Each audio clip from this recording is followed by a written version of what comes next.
The story began with the opening of the dimensional gates, unleashing creatures from another world known as crystal beasts upon Earth. Conventional weapons proved nearly ineffective against them, and human civilization teetered at the edge of collapse. Amid the disaster, certain individuals awakened rare abilities, enabling them to hatch crystal beast eggs and obtain a contracted crystal beast of their own. These individuals became known as crystal beast tamers, an elite class revered for their rarity. They enjoyed unmatched status and income. None of that had anything to do with Chen Ning, at least not yet. He stirred awake, puzzled by the heaviness pinning him down, unsure if sleep paralysis had struck again. He demanded when she had climbed on top of him, and recalled she was supposed to have taken the bed while he slept on the couch. She clung to him so tightly that he worried she might accidentally slice him in two when she woke. Then his little sister's call cut through the haze, and he muttered irritation at the timing. He greeted her and asked if it could wait, but something in her tone forced him upright, and he declared he was on his way. She faltered and questioned what had happened with the master, and he replied that she should let him explain. She wondered aloud if his sister was in danger and insisted they leave immediately to help her. He noted how she completely overlooked the fact she had just woken up draped across him. Still, he agreed they needed to move now. Meanwhile, Chen Luna warned the group to stay back, announced that her brother Chen Ning was coming, and reminded them how strong he was. One of the underlings scoffed, doubting whether it was really her brother, and claimed it wouldn't matter. This would still be his end, especially since the boss was handling it personally. Hanjiao acknowledged Chen Luna, conceded her brother was a decent fighter, but noted that strength alone meant nothing anymore. Against his crystal beast, any normal human's effort amounted to nothing. An underling confirmed their boss had been certified as a crystal beast tamer by the association. She repeated the claim, uncertain if that meant he truly held a tamer's credentials. One of the underlings mocked her brother as a worthless loser with no aptitude, while another confidently proclaimed he could never defeat Hanjiao. Then the door opened, and Chen Ning entered, calling out to Luna. She responded with surprise. An underling blurted disbelief that the punk had actually shown up, and the other joked he must be in a rush to die. Hanjiao challenged him, accusing him of attacking his men, and labeled him reckless for stepping into tamer territory. He gave a smirking suggestion that if Chen Ning wanted to survive, he should kneel and beg. Maybe then, Hanjiao would spare him. He claimed dibs on his sister for the next few months and promised to return her once bored. He added that the other girl wasn't bad either, now that he looked closer. He mused whether Chen Ning brought her as a substitute. Chen Ning punched him in the face. He barked at him to get his filthy hands off her. Hanjiao crashed down hard, spitting blood. He screamed that Chen Ning was nothing but talentless trash and demanded how he even managed to land a hit. Then he paused, realizing the pain shouldn't have felt like that, not from a so-called normal human. Chen Ning remarked that his favorite part was seeing trash make that exact dumbfounded face. His body, hundreds of times stronger than an average human, left him with no need for a beast. He would handle everything himself. Hanjiao cursed and bellowed at the purple crystal snake to kill him. The snake opened its jaws. A beam blasted toward Chen Ning. Hanjiao declared that its venom could corrode steel and that Chen Ning was finished. He had spent a fortune acquiring this beast, but his underling clutched his face and wailed in pain. Hanjiao roared that crystal beast tamers ruled this world and cackled about finishing off her brother before doing the same to Chen Luna. She could only stand frozen in fear for her brother. Chen Ning questioned how Hanjiao had dared call himself a tamer after forcing control over a purchased beast. He announced it was time to reveal a real crystal beast. Hanjiao staggered back, stunned, and demanded to know when Chen Ning had formed a contract. Then Lily answered, her voice firm as she confirmed she was acting on his command. Her face radiated light as her form shifted. She introduced herself as the humanoid crystal beast, Royal Class Lily, and requested permission to punish the villains. Hanjiao cursed and demanded to know what kind of beast she was, uncertain if humanoid crystal beasts even existed. He ordered the purple crystal snake to attack, and questioned what it could possibly fear. He cursed it again and slammed it with electricity, furious that it refused to obey. Lily coldly remarked that he abused his own crystal beast, marking him as a terrible human. She shattered the slave necklace with surgical precision, the strike as flawless as a 1,000-year death palm. Hanjiao screamed at the snake to bite Chen Ning to death, but he replied that the device had already been destroyed, and she no longer had to listen. He pointed out that she had suffered enough and proposed that she form a contract with him instead. His encounter with Lily had awakened his latent gift, officially making him a crystal beast tamer. The contract was formed. The purple crystal snake hesitated for a moment. The newborn bond triggered her humanoid transformation, igniting with the radiance of a Susanoo tier pact seal. He had gained the power to humanize his contracted beast. She expressed gratitude for being saved and vowed to follow his commands, addressing him with the loyalty of someone entrusted with Exodia's left arm. Starting from that moment, she became his pet, so she insisted that he make proper use of her. And he blinked twice at the size with a muddled reaction halfway between puzzlement and dread. Lily pressed her face uncomfortably close to his and demanded to know why, calling it shameless, but the snake woman issued a blunt warning not to interfere unless she wanted a live demo of Fang's strength measured against attitude. Later, the police apprehended Hanjiao and ordered him to stay still and behave, but he countered that unless the cuffs came in pink, they could expect nothing but resistance. Trixie laid out the charges: organized crime, illegal confinement, manslaughter, use of a crystal beast, summarizing that he'd be stuck in prison for decades, with no hope of parole and no room for punchlines. She thanked Chen Ning again, but he dismissed the gratitude, clarifying that he was only there to rescue his sister, not to audition for a hero role. Then she informed him the crystal beast originated from the black market, and by regulation, non-crystal beast tamers were forbidden from keeping offensive-type crystal beasts, which put his current situation on par with someone illegally harboring a raccoon armed with a tactical baton. So she proposed that he officially register as a crystal beast tamer to make future cooperation smoother, and he agreed to consider it, probably after solving the immediate crisis of not owning a functioning pen. Later, Chen Luna asked whether he'd adopted another girl, and Chen Ning brushed her off, saying grown-up matters didn't need her concern while assuring her he'd bring her home, preferably without additional pets or pending convictions. Once they returned, Chen Ning learned that certified tamers earned better pay and didn't have to live in crummy little places, though the written test sounded like a bureaucratic nightmare, on par with laundry and taxes. Meanwhile, Lily had finished eating but still claimed not to be full, prompting his disbelief and the quiet acknowledgement that her appetite violated the rules of biology. She awkwardly offered that maybe she had just been feeling extra hungry lately, possibly due to impending evolution, which suspiciously resembled the early stages of a gacha upgrade cycle. Chen Ning mulled over what form she might take once evolved, most likely hoping it wouldn't mean triple the grocery bill. He figured the tamer test was now unavoidable, not for prestige or license perks, but because apparently she needed snacks to transform. Then the crystal snake chimed in and, when prompted, denied hunger, but noted that he'd given Lily a name, so fairness demanded one for her too, since nameless entities rarely scored compelling character arcs. He considered calling her Snake based on species, then vetoed that in favor of Fizz, to which she responded by declaring him her favorite, ranking just above food and the pleasure of spite. Later, he got in touch with Trixie, confirming he'd decided to take the Crystal Beast Tamer exam, and she reassured him it was perfectly timed since an entry-level test happened to be scheduled for next week, convenient for all involved. She offered to send the study materials and told him to memorize them properly if he wanted a guaranteed pass, and he confirmed he was relying on her for that, prompting her to agree with the condition that he help her out a few more times down the line, ideally with 0 arrest records. A few days later, Chen Ning arrived at the testing site. The written exam wrapped up, he submitted his papers. Next up was the practical portion, better known as the phase where explosions typically began. He considered the written portion a breeze. For the practical test, revealing his human form crystal beast still felt premature. So he opted to have Fizz fight in snake form, keeping his ace hidden like a proper shonen lead. Suddenly, a beast dropped from above. Sensing the incoming threat, he alerted Fizz. Jiang Xing then revealed that the bird belonged to her.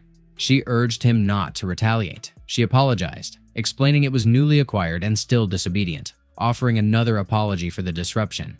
He acknowledged the ownership and told her to let it go, brushing it off, and she introduced herself as a fellow test taker, prompting his own introduction. She encouraged him that they should both do their best. As she walked off, She scolded her crystal beast not to charge at every snake it saw, and another candidate remarked he recognized the bird from the Crystal Beast guidebook, a rare specimen, possibly the center of a niche fan following. Later, the examiner called for examinee Nurture 27, Chen Ning, instructing him to take position and explaining the objective, to defeat the opponent within the time limit, with failure resulting if his beast went down. His opponent had the beast-type Crystal Beast Windling, categorized as Soldier Class. One examiner commented that random or not, this guy pulled the short straw, while another observed that a purple snake against a bird looked less like combat and more like food prep. At that, Chen Ning signaled the start and instructed Fizz to fire a venom shot and bring it down. The Windling evaded easily. An examiner remarked that it was typical rookie behavior to charge recklessly, while another noted that this match didn't look promising for the snake's side. Suddenly, the Windling's wings glowed with energy and Fizz dropped. The bird dove in to finish it. Chen Ning ordered Fizz to strike now. Unexpectedly, Fizz opened its jaws, forcing the Windling to halt midair. Then the snake coiled tight and sank its fangs into the exposed neck. The host identified the maneuver as his strategy, and an examiner commented that it was a basic plan, but for a beginner, not bad. The snake's clever feint added surprise value, playing dead to execute a venomous ambush. Classic possum tactic with extra venom. Chen Ning cleared the test and concluded the practical portion, casually noting that it wasn't too difficult, and guessing that being a tamer might not be so bad, fully aware that lines like that usually triggered chaos. He spotted the girl from earlier still participating and waited to observe her beast in action. She directed her divine beast-type crystal beast, Ice Crystal Phoenix, to unleash an ice crystal attack. The beast-type crystal beast, Red-Spotted Leopard, dropped instantly. The host announced its defeat and confirmed Jiang Xing's successful pass. Then the supposedly downed leopard stood up again, and Chen Ning noticed something off about its behavior, wondering whether this was part of the test or just a deeply vengeful leopard. It launched an attack toward Jiang Xing. Unaware of the threat, she stood smiling. Lily intercepted the strike before it could land. At that moment, Chen Ning tried to make sense of her sudden action, half expecting her to shout "Bankai" before retaliating. Lily got knocked back and remarked that the beast radiated the ludicrous brute force of a JoJo stand user mid-pose. Then the beast lunged for Jiang Xing again. Chen Ning questioned what she was zoning out for. She blinked like she only just realized he was there. So he tackled her and barely cleared the beast's strike. Lily admitted it was a hassle handling it alone and said she needed backup from Chen Ning and Fizz. Chen Ning agreed and told them to move under his lead, proposing they fight together. Its shape looked wrong, like it had completely snapped into a Majin Buu tantrum state. Meanwhile, Jiang Xing commented that the red-spotted leopard went feral from clashing with her, so they had to step in too. Chen Ning ordered Fizz to shoot a venom blast. The beast reeled. Venom splashed across its eyes. Chen Ning pointed out it was her opening, and she confirmed she was on it. She instantly drove her weapon straight into the beast's core. Chen Ning confirmed the fight was finished. Without warning, the examiners arrived, and one checked whether Jiang Xing was unharmed, while another gave a sheepish apology for being late and noted she nearly got seriously injured. But Jiang Xing waved them off and insisted she had something to settle with him, though a guard raised the concern of how the crystal beasts used for testing, all raised by their own team, could suddenly go out of control. Meanwhile, the chief examiner, K.E. Yang, introduced herself and praised his earlier reaction speed, assuring him there was no need to be so stiff. So he greeted her properly. She silently speculated whether Lily might be the rumored humanoid crystal beast and decided to inspect her later. She later mentioned that the instruments would soon display the latest readings. She noted that she had never encountered a humanoid crystal beast like this before, so he questioned whether any others even existed in the world. She admitted she couldn't confirm that, but the association had never logged such a case. She activated the beast capsule. A beast emerged, and she explained that her seven tails had already reached a near-human form, but still couldn't compare to him. She added that the seven tails seemed to really like him, and joked that maybe he was unusually popular, so maybe the outlier wasn't Lily, but him. Then he turned to Fizz and checked if she felt strange. He questioned why her body had started to glow. He realized she had undergone evolution matching the data pattern. Kei Yang clarified that she had gained EXP through battle and evolved from it. Based on verified research, crystal beasts evolved through accumulated battle experience. Though the paths weren't fixed, so identical species could evolve differently. Lily wondered why she hadn't evolved despite defeating plenty of enemies before. And Kei Yang speculated she might be a special case, since some naturally powerful crystal beasts required far more experience to level up, referencing that Ice Crystal Phoenix ripped straight out of the Chimera Ant arc in behavior. Evolved crystal beasts were usually stored in crystal beast capsules, and Chen Ning confirmed he already knew that, but the capsules cost too much for him, so she noted that once he officially became a crystal beast master, he would get discounts, but for now, she would give him a few. Chen Ning activated the capsule for Fizz. He commented that it definitely made things easier. Lily immediately refused to get shoved into a capsule and dismissed the entire idea, and he reassured her that no one intended to force her in. Kei Yang announced that the written test results were released and congratulated him on officially becoming a junior crystal beast master. She also mentioned her interest in humanoid crystal beasts and invited him to visit the lab often. If he brought her more humanoid crystal beast samples, she promised a reward, and he mulled it over. As they exited the test hall, Chen Ning celebrated finally achieving official crystal beast master status, adding that now the League would provide monthly support, so basic living wouldn't be an issue anymore. Out of nowhere, Jiangxing showed up and noted that he finally emerged, and he internally questioned why she was still around when she had finished long before, so she explained she waited for him the whole time since he saved her, and she never got to thank him. Her performance today had been embarrassing, and her family motto was to repay kindness. So she pressed him to name his request and promised to fulfill it as long as it wasn't too outrageous. He mused about demanding infinite cash, and if she could raise beasts like that, maybe she actually was loaded. So maybe sticking with her wouldn't be half bad, so he suggested they just be friends for now. She flushed bright red and assumed he was asking her to be his girlfriend. She dashed off and yelled that she would think it over and give her answer next time. Night fell, and it was time to rest again. Chen Ning pondered why the crystal beast in the exam went berserk and who that elite figure Kei Yang really was. He dropped the thought and decided to just sleep. Suddenly, Fizz commented that she wanted to sleep beside him too, already glowing faintly with the affection radius of a tsundere bomb deployment. The voice urged her to wake, to open her eyes, and begin the path to kingship, echoing the same decree once heard behind the third gate of truth during the Grand Pancake reversal. She pressed for the meaning of becoming a king and the path it required, receiving the answer that she must find the 12 knights, acquire the 7 virtues, and then the road to kingship would naturally unfold, ending in her dominion over the entire crystal beast world. Later that morning, she mentioned dreaming of such a thing, and Chen Ning mulled over the concept of the road to becoming a king. He remembered that when he had first picked her up, some voice seemed to murmur something about helping her become king or something along those lines.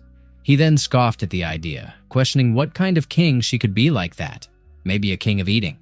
Later that day, they arrived at the Crystal Beast Master Association branch.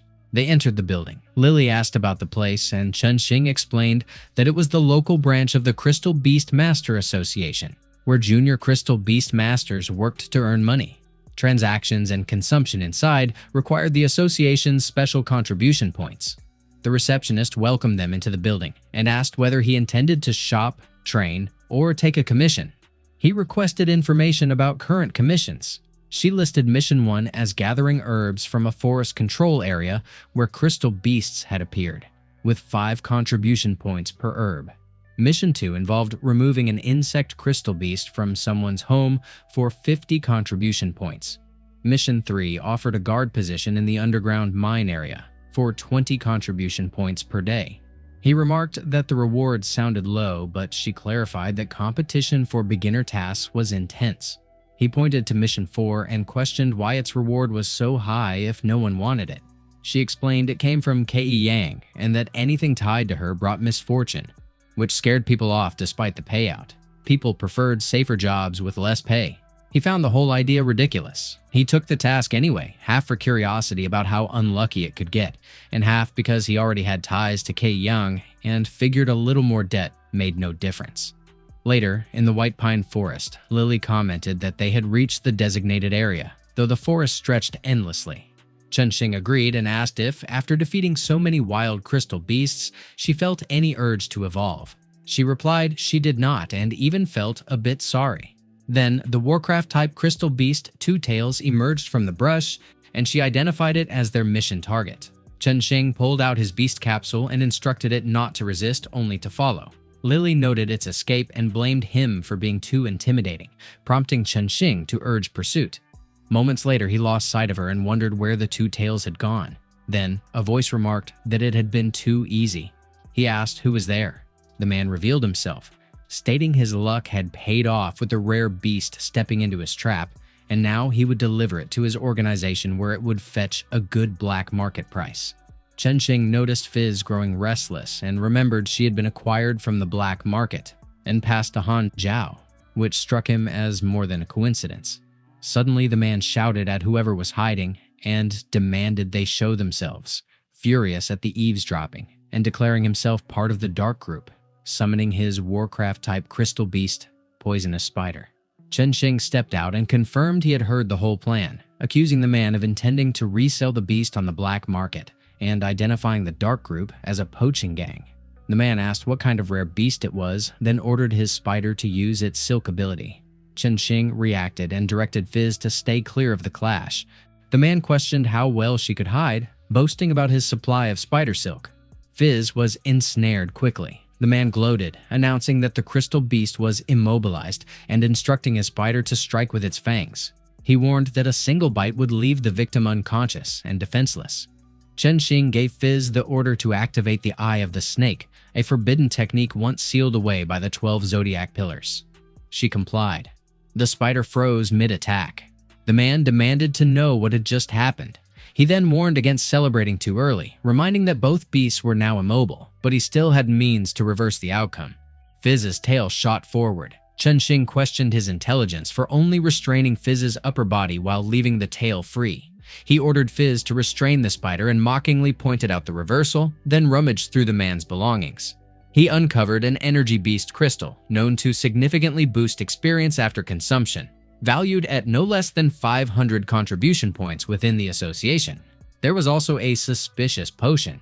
He dismissed both, preferring to let the association handle it since completing the mission by returning Two Tails would be enough. Lily returned abruptly. Chen Ning voiced relief and asked where she had been. She urged him to run. Then the six-winged officer of the Dark Brigade, Queen Bee, appeared, inquiring if he was the master of the extraordinary humanoid crystal beast. She commented that the plan had clearly changed, so priority would be to eliminate him first, then take her silhouette already cast in the shape of a Joestar family tragedy. Chen Ning remarked whether she had been the one to attack Lily, noting she seemed aligned with those he had already defeated, and Lily cautioned him to stay alert because the girl possessed immense power. Queen Bee pivoted strategy, instructing that instead of capturing the crystal beast, they eliminate him, and ordered the Stinger Bee to launch Explosion Release 1,000 Needle Barrage. A hail of needles tore through Fizz, prompting immediate concern from Chen Ning. Even so, Queen Bee insisted on continued fire, directing the attack toward the crystal beast's tamer. Chen Ning ducked and questioned whether she truly intended to strike the tamer. She challenged what exactly startled him, reminding that they belonged to an evil organization, not a sports team, and prompted whether he had mistaken this for friendly sparring. Without delay, she commanded the bee to bring him down, but when the Stinger Bee collapsed, she pressed for an explanation. Fizz declared she was never one to fall so easily. Chen Ning acknowledged her effort with a quiet compliment. Queen Bee dismissed it, calling him brave but pointing out that her Stinger Bee was Knight rank, and his weak ploy had been easy to sidestep. Then she demanded to know what had just occurred, noticing that even the captured two-tail crystal beast had disappeared. Chen Ning assessed Fizz's condition, noting she could not fight like this, and that the woman's Stinger Bee posed a serious threat, requiring a concrete plan to counter. He then turned toward Lily and questioned her odd behavior. She mentioned he carried a familiar scent, the same as that woman's, and concluded she must have left it on him to track their movement. So she resolved to depart, warning herself to steer clear of another trap, but hesitated over the mission. He explained that the upcoming battle would be brutal, and he could not ensure his own concealment, nor could he endanger the mission for a single objective, which she acknowledged.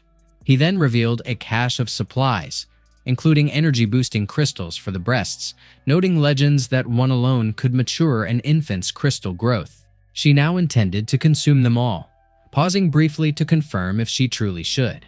Meanwhile, Queen Bee announced that his hiding was pointless, as her scent marked him and his location was plain. Later, Chen Ning checked whether she felt close to evolving, and she admitted to feeling bloated and in need of digestion, which left him uncertain whether a triggering element remained missing. Suddenly, a storm of stingers rained down. They endured the assault, unable to retaliate. Queen Bee proclaimed that his hiding game had ended. Lily stepped forward and begged for mercy on his behalf, offering herself without resistance, affirming her loyalty as a humanoid crystal beast, but warned that taking only her would leave him grief-stricken. She proposed a clean end, advising they simply kill him now. Lily blamed herself, believing her uselessness forced him to always protect her. And now, when it counted, she could do nothing, though if she evolved, they would no longer pose a threat. Right then, Queen Bee turned at a sudden sound and demanded to know what it was. Lily transformed and ordered them to release him immediately. Chen Ning reacted with shock, recognizing that she had evolved. The humanoid crystal beast, royal class, Lily, had ascended to apprentice knight. Queen Bee questioned whether she truly believed evolution alone would change the outcome, pointing out that he still remained in her grip, and ordered her to drop her weapon or lose her master. But Lily unveiled her new skill, Red Dragon's Blood, releasing crystal beast energy with each breath, and she activated Suzanu's aura of desolation to sap the enemy's abilities. Queen Bee declared it outrageous, stunned that mere presence had shaken her. Chen Ning noted the timing was ideal and urged her to strike. Queen Bee snapped out a command to suppress her and unleash another barrage of explosive needles. But Lily stood her ground without flinching. Queen Bee assessed that her strength had surged far beyond standard evolution, reaching a power most beasts required 2 full ranks to touch. In a swift burst, Lily incinerated the bee with her king flames. Even then, Queen Bee cautioned her not to grow arrogant, as she held more than one crystal beast. But then, a wave of dread swept over her. In that moment, she experienced raw fear. The two-tailed beast had returned with reinforcements, descending with the solemn dread of Griffith's eclipse baptism. Despite that, she still scoffed and dismissed their belief that adding one more wild crystal beast to their side would give them a chance against her, channeling the exact energy of declaring victory with half the Exodia cards still missing. She instructed them to remember this day, promising to settle the score next time. Chen Ning inquired if that was it, just scared off like that. He remarked that as far as villains go, that performance leaned to tsundere, full-on Dazai from the detective agency levels of self-destructive flair. Suddenly, the beast stepped closer, drawing his attention. Lily explained that he had saved a child from its tribe, so it felt grateful and wanted to invite him as a guest, and he questioned if she could actually understand it, to which she replied that she could grasp the general intent. Then she inquired if they were going, and he responded to let them follow, since the invitation felt sincere. Besides, visiting a crystal beast tribe was a rare chance, and they might stumble on something unexpected. Later, Chen Ning questioned if this was the territory of the Fox Demon tribe.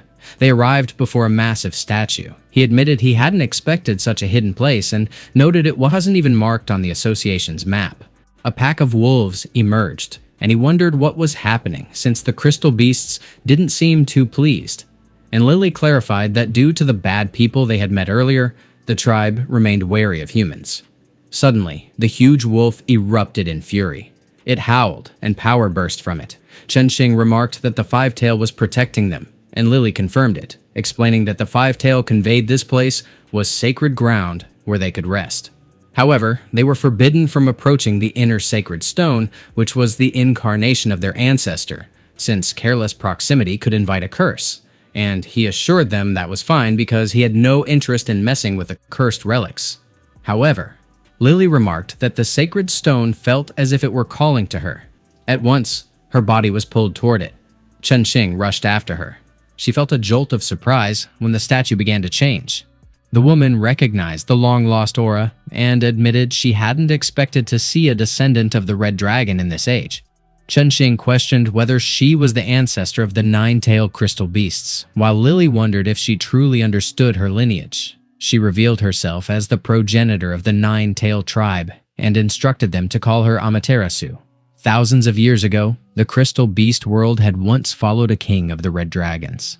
Though that king had fallen long ago, she carried the same red dragon aura as it once had, and Chen Ning pondered how many ages she had witnessed.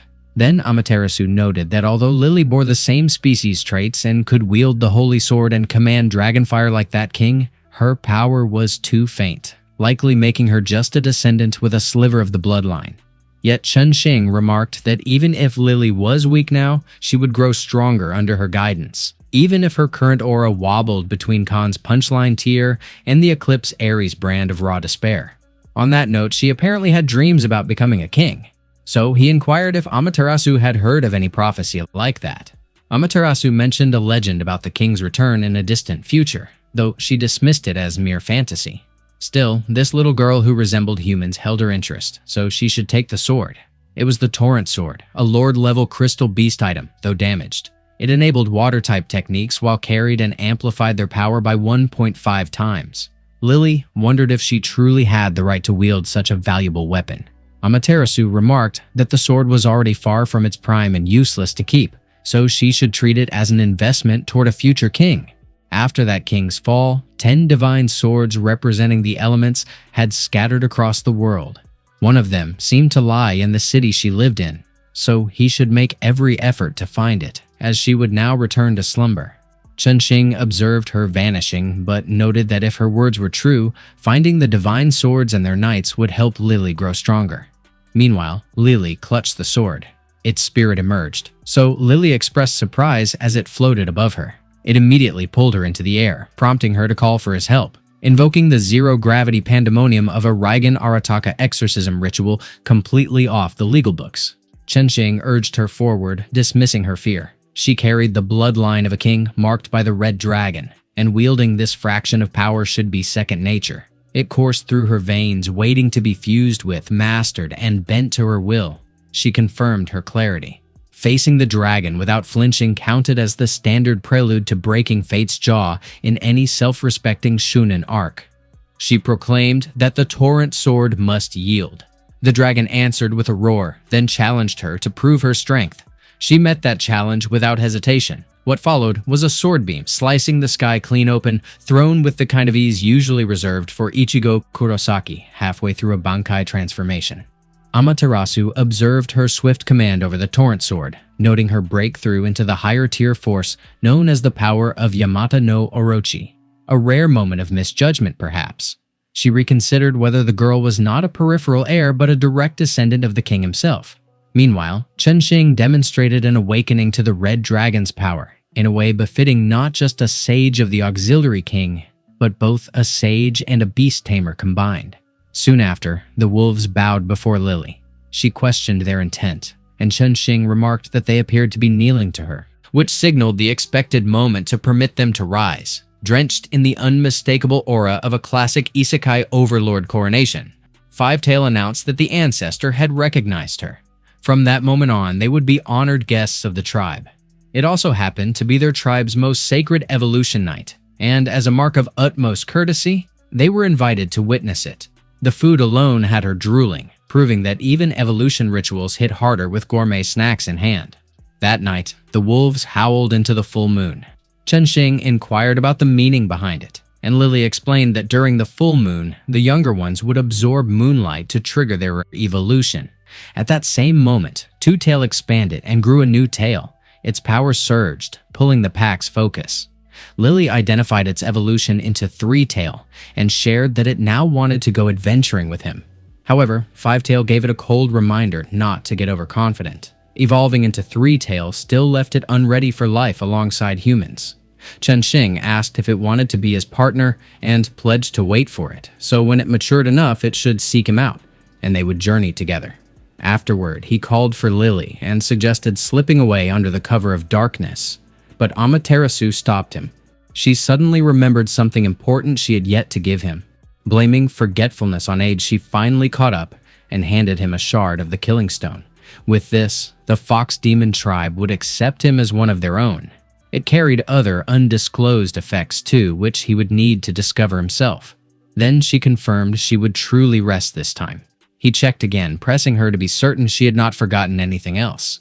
As they exchanged farewells, Chen Ning reflected that the entire experience had been wildly unexpected. Between Lily's divine sword, the killing stone fragment, and the potential bond with Three-Tail, he could not help but entertain one last thought about what Three-Tail's humanoid form might resemble. The Pokemon 2 waifu fantasy now fully ignited. By the next morning, he stood inside Ke Yang's Crystal Beast research lab, recounting the whole bizarre chain of events. Despite everything, they still had not captured Two-Tail.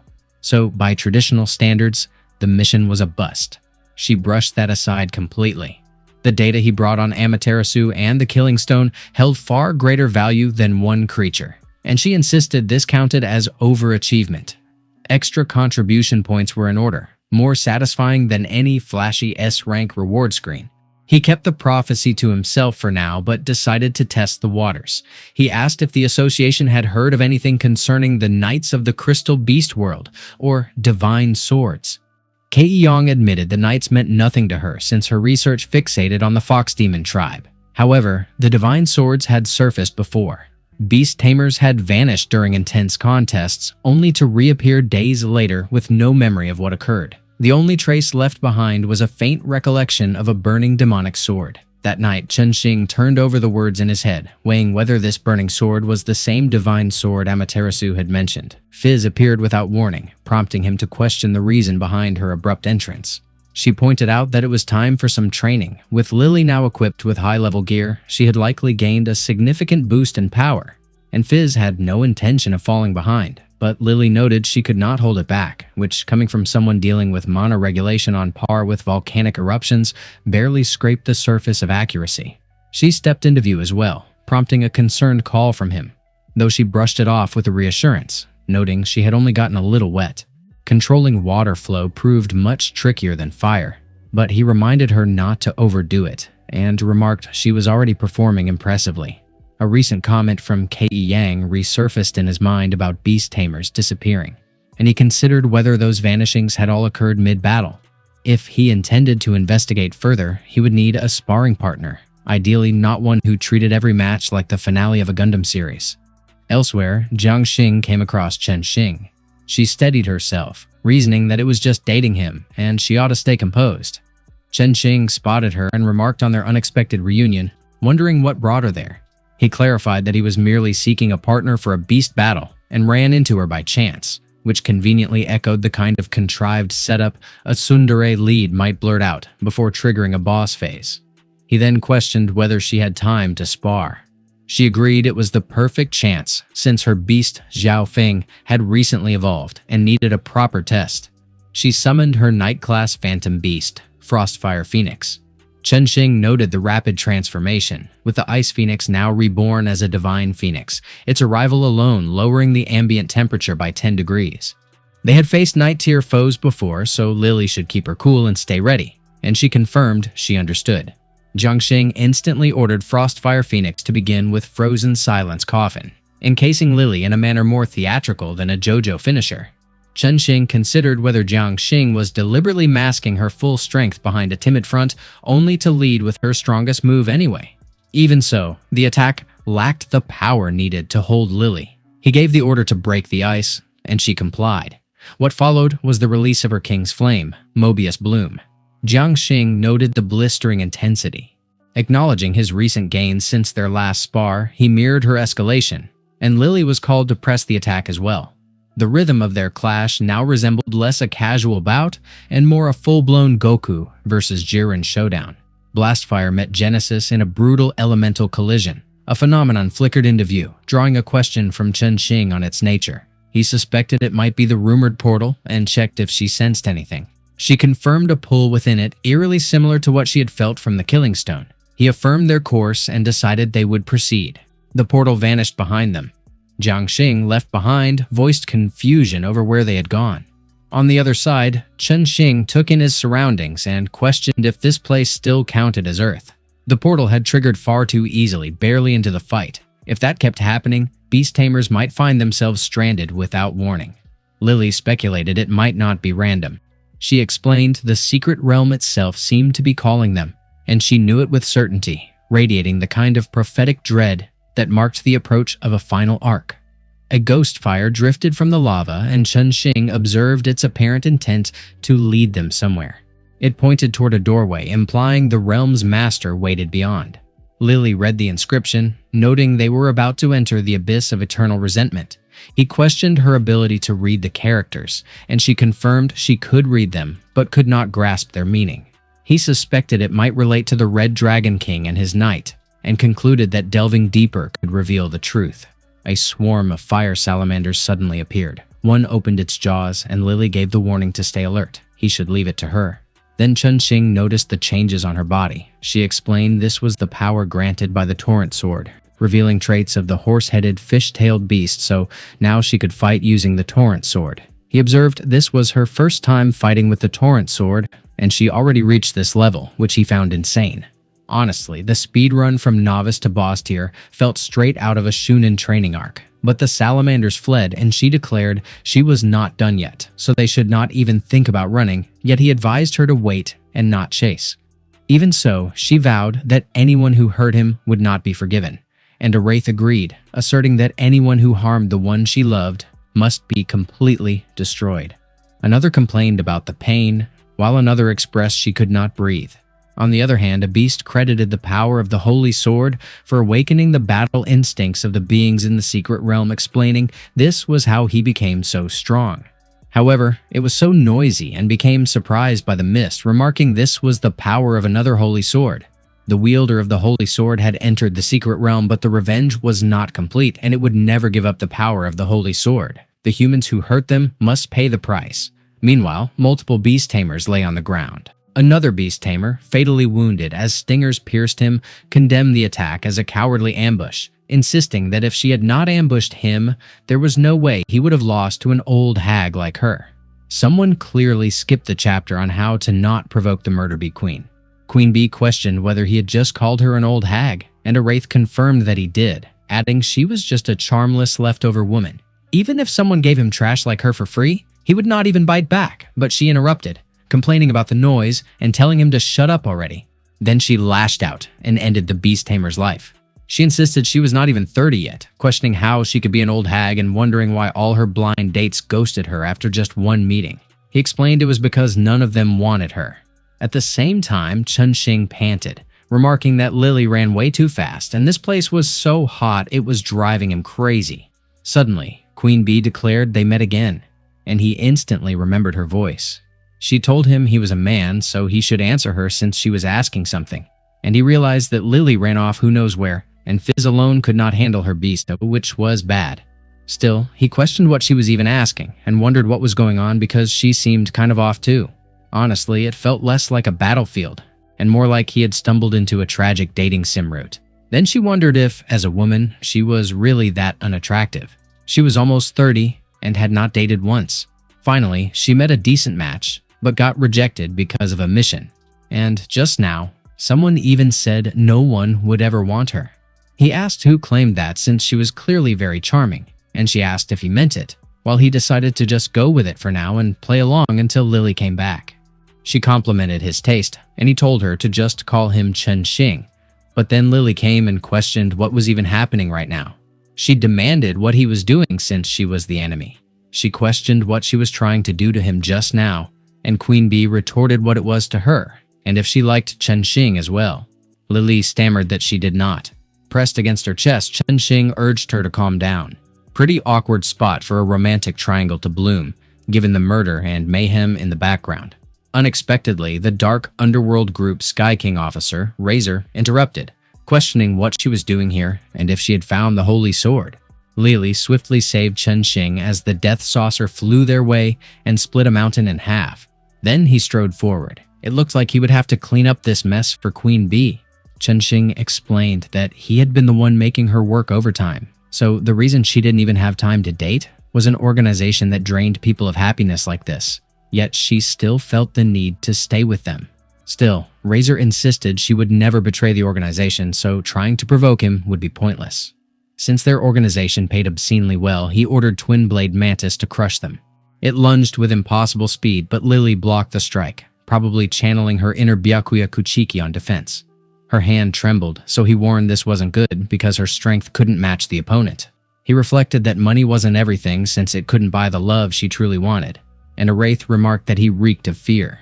Razor retorted that he was a stubborn pest and commanded Twin Blade Mantis to activate Power Boost and slice him apart. Lily was completely overpowered and launched backward, zero-diffed like a side character 5 chapters away from forced retirement. Chen Ning grew alarmed, as the wraith declared he was doomed and this was the end.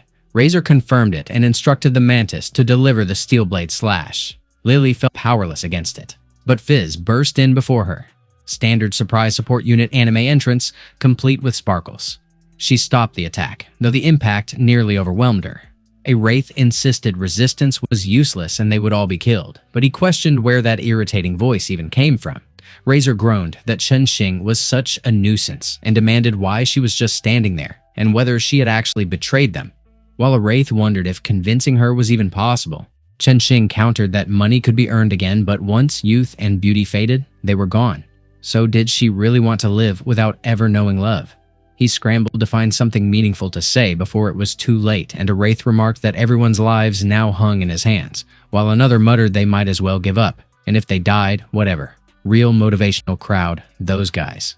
Razor proclaimed that with enough money she could get any man she wanted, but Chen Ning rejected that as not real love. He couldn't bear to watch her waste her best years and miss out on the love meant for her.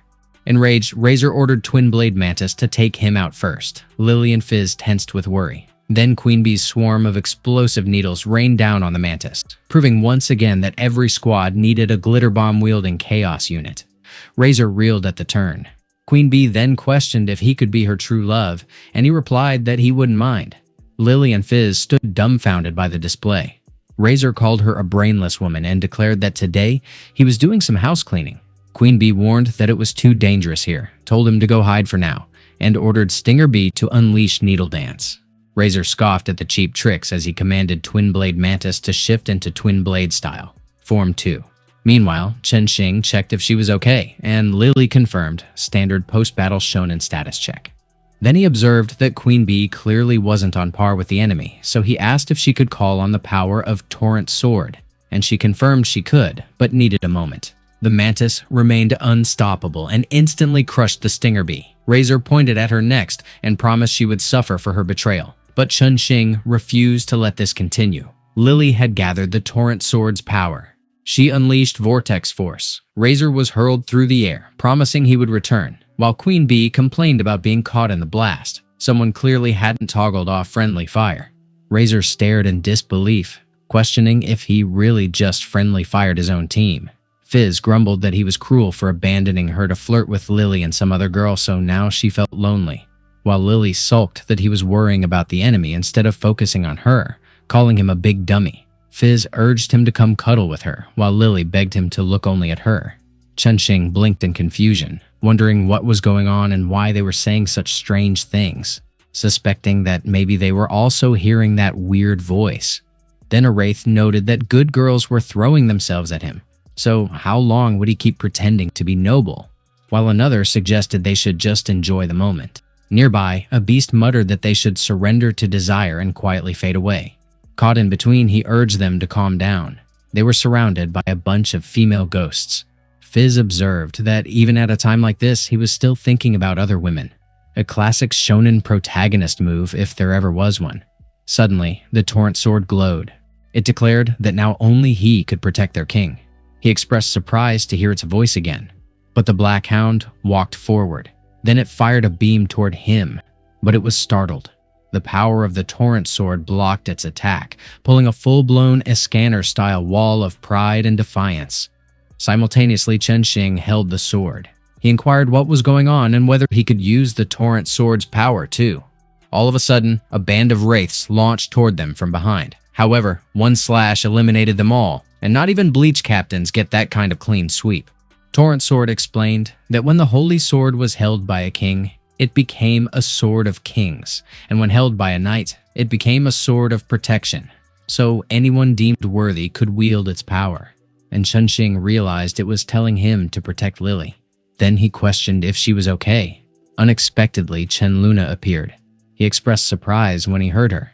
She wondered why he would not come save her, adding that if it were not for Lily, she would not have ended up like this. But the torrent sword urged him to snap out of it, warning that if even he, the most rational one, fell under the spell, they were completely doomed, basically calling him the Urahara of the group. Chen Ning's eyes flew open.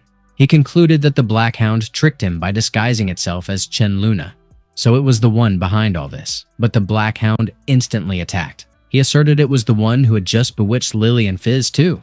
The Black Hound did not reply and attacked again, but a barrier blocked it, standing firm like a full metal alchemist transmutation circle with parental trauma baked in. He wondered why it was getting stronger and stronger, and whether it could absorb his emotions as power. Fizz regained clarity and lashed her tail. Lily came around as well and rescued him. She inquired if he was all right, and he asked if she was okay now, and she explained it was all thanks to her purification ability. The Black Hound declared that as a crystal beast, to have such a strong desire to protect humans was impossible. Chen Ning realized it could turn emotions into power, so during battle they must keep a calm mind, and they agreed, not that inner peace ever lasts long in anime. Simultaneously, they attacked the Black Hound. He instructed Fizz to use poison mist to cover Lily. At the same time, she lunged ahead, but Chen Ning warned she should watch out. A brilliant light flashed as the Black Hound directed its beam to her.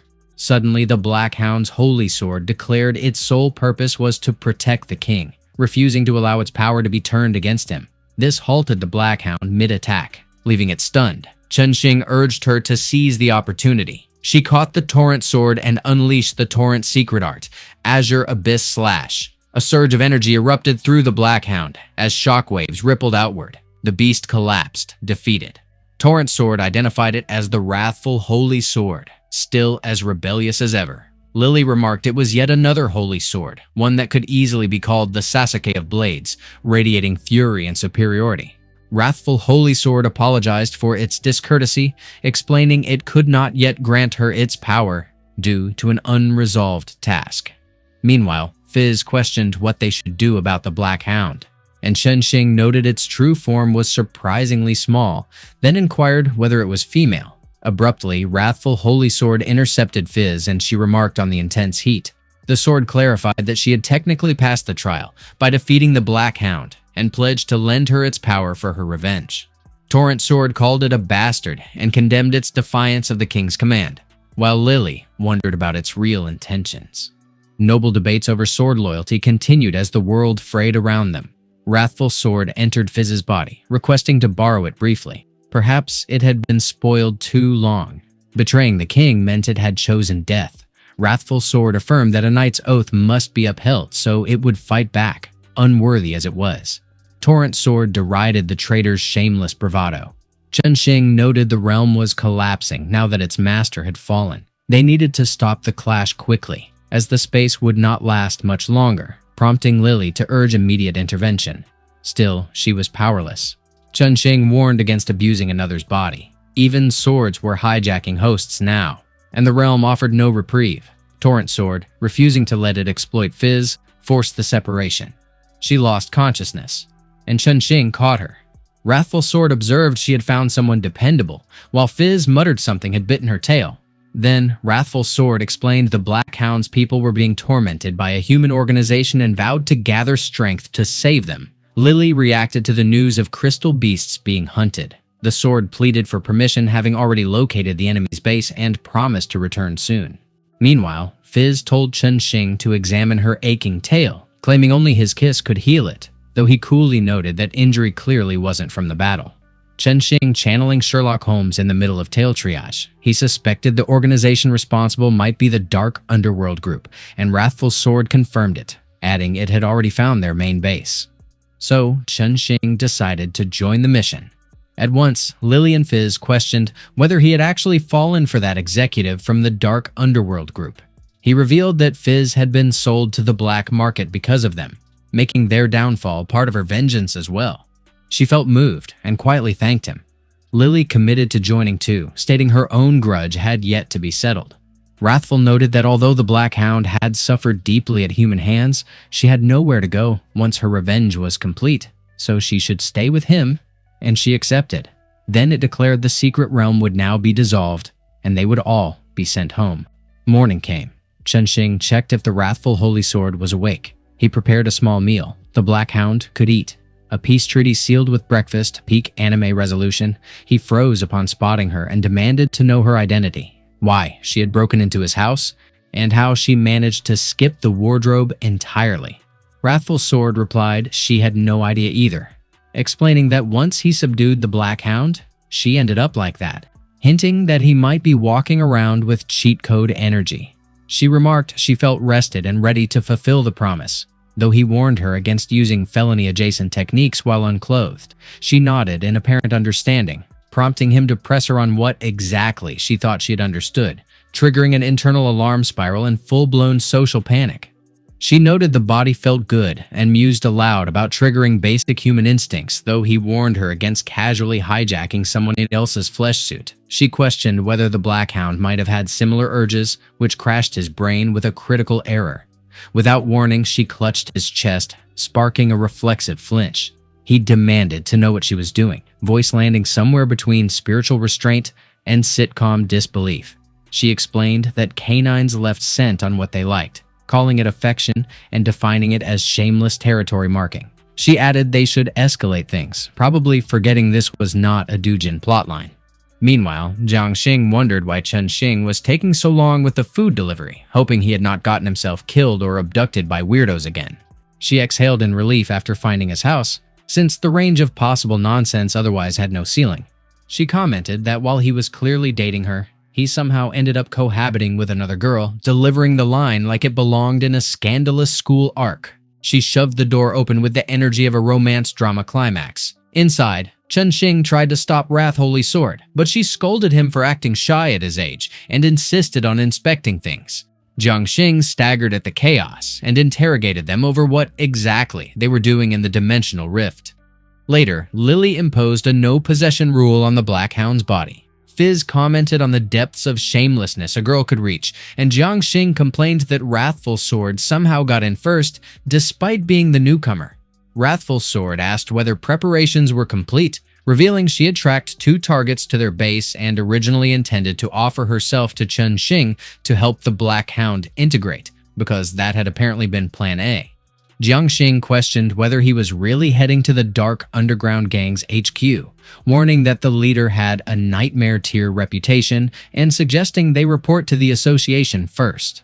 Wrathful Sword dismissed that idea, pointing out, the association was riddled with Dark Underworld group moles, and that contacting them would blow their cover faster than a red shirt in a danger zone. Lily proposed wiping out the group that tortured crystal beasts, and Wrathful Sword supported razing their hideout and avenging both the little one and its king.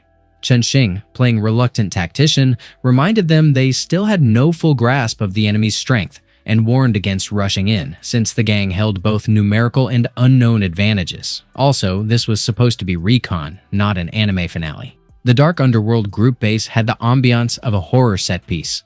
Inside, Razor and Queen Bee sat tied to chairs, but not in the fun kind of way. Queen Bee promised they would retrieve the Holy Sword with another chance, but Razor cut in and reported it was already too late, since the boss had decided on execution. The boss mused whether she truly seemed like someone who punished every failure, implying they might be spared. Textbook fake-out. She claimed to care little about losing the Wrath Holy Sword, then walked over and expressed disappointment in their performance. She followed that with a slash, which did not sound metaphorical. Queen Bee begged for mercy, but the boss noted they had been tailed back and still returned to HQ like it was a regular Tuesday. Now she wanted to see who had dared challenge the Dark Underworld group. Meanwhile, Chen Ning's team infiltrated the base. Jiang Xing whispered that this was really the HQ, while Lily remarked on the ridiculous ease of their progress after only a wardrobe change, rivaling a full stealth run. Chen Ning noted the smoothness of it all, prompting Wrathful Sword to deploy surveillance eyes.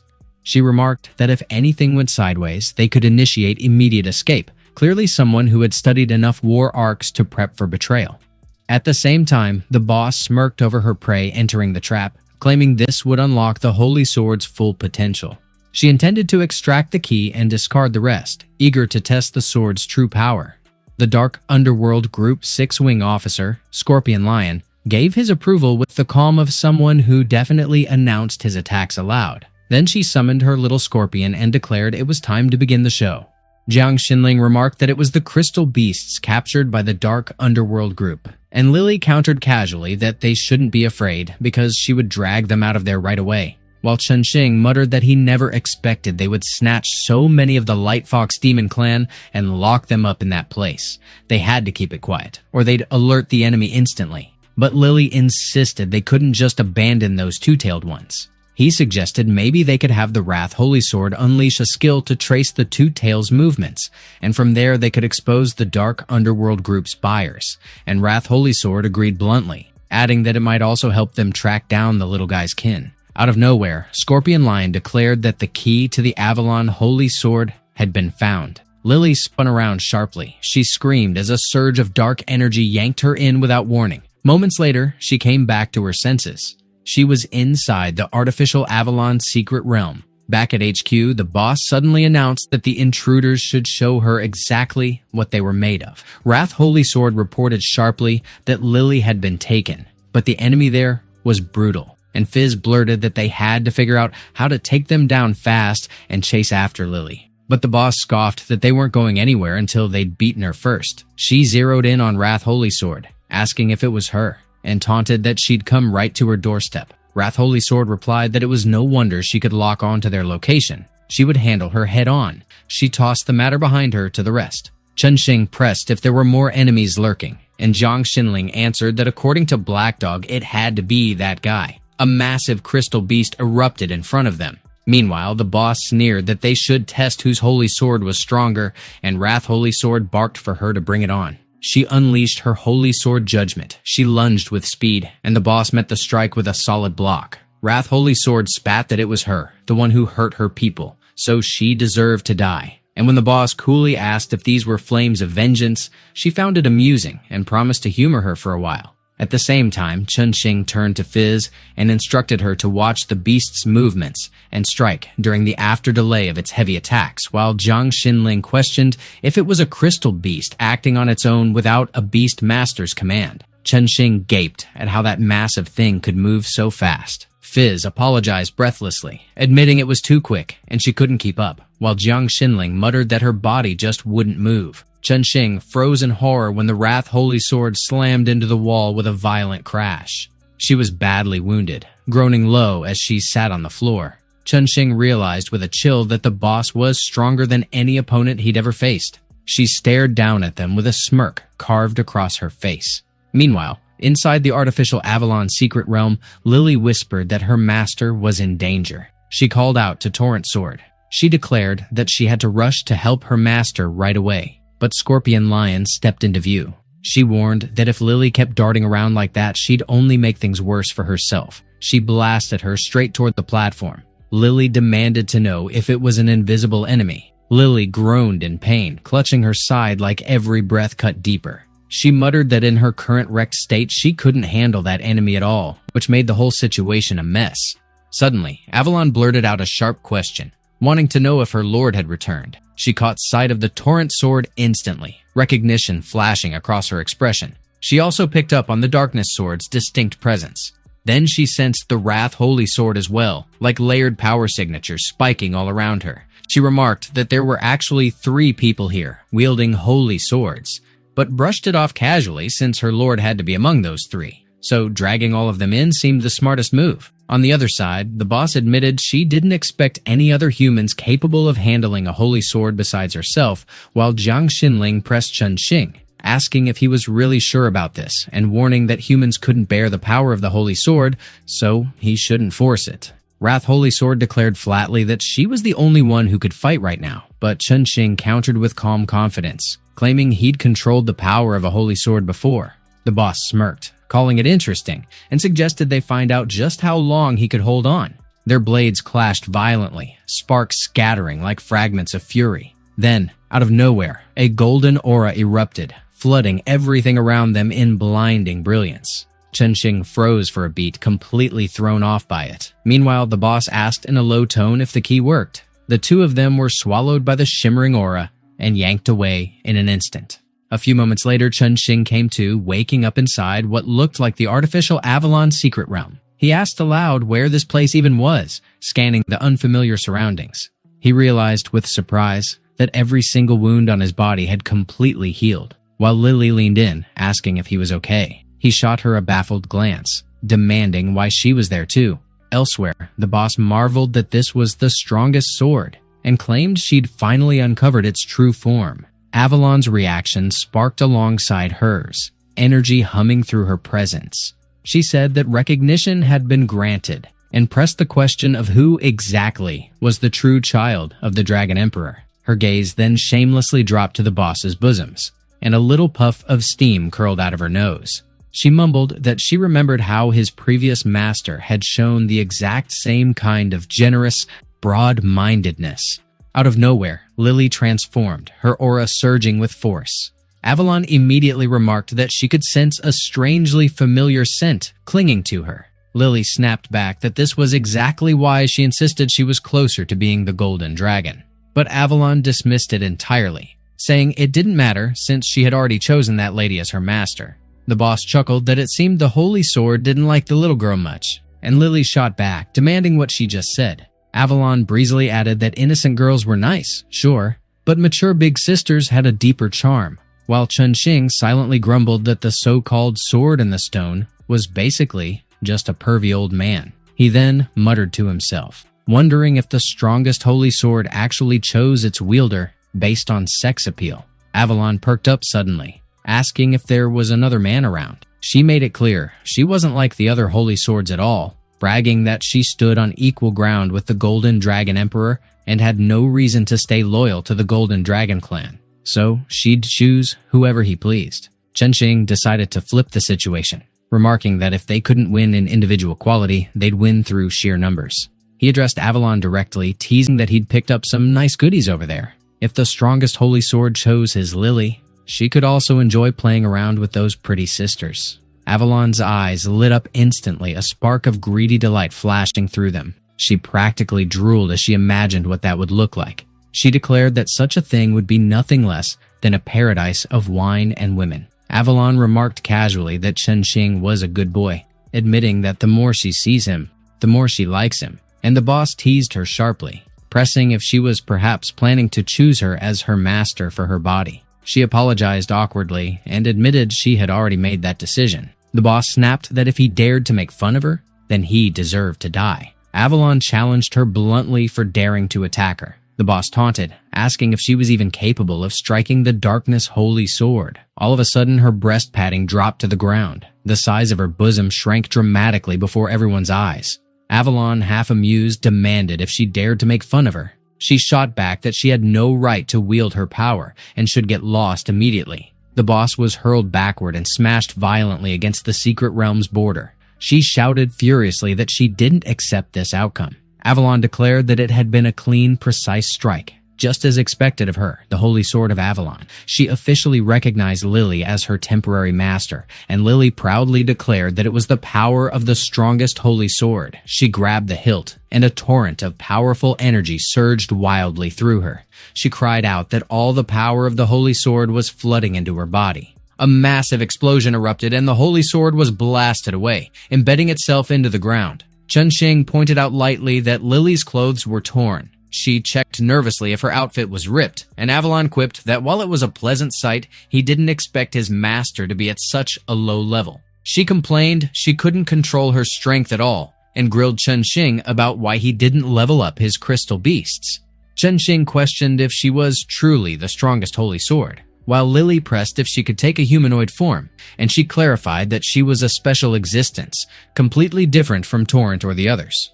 Although being called the strongest holy sword sounded impressive, she revealed her name was Avalon and urged Chen Ning to take her to meet those other beautiful ladies. He mused wryly that he'd never imagined such an appearance could hide a perverted old man.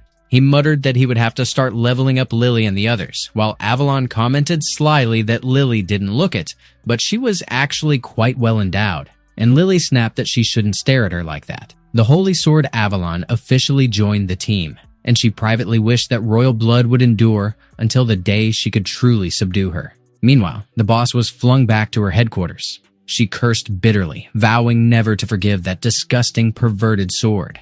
Suddenly, Scorpion Lion rushed in, panicked, announcing trouble because a squad of men in black suits had stormed in, meaning the base had fallen, and they had to escape. The boss demanded news about Razor, the Queen Bee, and the others, and Scorpion Lion explained she had used her invisibility skill to sneak the Queen Bee out, but the rest were captured. The boss cursed again, and Scorpion Lion insisted that as long as they were alive, they still had a chance to make a comeback if they avoided capture. But the boss retorted sharply that she was too naive, explaining the Dark Group's dealings involved powerful figures from the upper echelons. After the fall of their organization, just existing had become a direct threat to those above. Suddenly, the Darkness Holy Sword shifted into a new form. She reassured the boss not to worry, vowing to protect her as they had promised before. Meanwhile, deep beneath the Dark Group's central base, Fizz mentioned that Chen Ning had vanished and questioned if they were supposed to stay put forever. And Jiang Xinling reassured her calmly, revealing she had activated the tracker she carried, so someone would rescue them soon. Out of nowhere, a man's voice reached Jiang Xinling, urgently asking if she was okay and promising to rescue her immediately. Another voice chimed in desperately, declaring he couldn't live without her. Evening settled, and the city glimmered beneath the dazzling lights of towering buildings. Inside the Jiang family study, Jiang Kai questioned why the last shipment was delayed, and his assistant explained that the band of illegal hunters they'd partnered with for years, the Dark Group, had been arrested. Jiang Kai, the Jiang family's second son, pressed coldly to know who was behind it. The assistant replied that their own men had handled it because the hunters kidnapped Jiang Xinling, leaving them no choice. Jiang Kai remarked coolly that it was interesting. He asked pointedly if his overprotected and foolish little sister had gotten herself tangled up with the Dark Group, and the assistant clarified that a man had taken her to the group's headquarters. So he assumed it was his doing.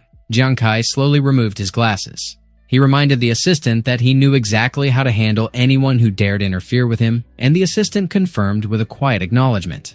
Baxt was wagging her tail with restless energy.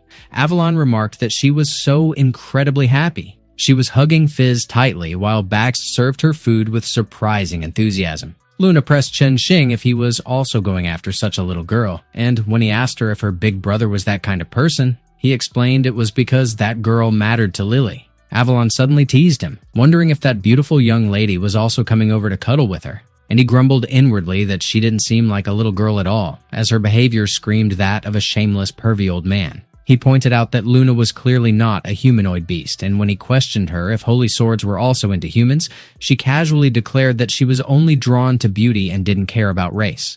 The knight chosen by the Wrath Holy Sword turned out to be pretty impressive, and she admitted her satisfaction, prompting Bags to thank her gratefully. Chen Ning and Lily recalled their shared dream, and when he brought up Avalon's mention of the knights, Lily revealed that searching for the 12 knights was also mentioned in that dream. Avalon asked if they seriously didn't know what was meant by the 12 knights, and Chen Ning pressed her if it had anything to do with the Holy Sword race.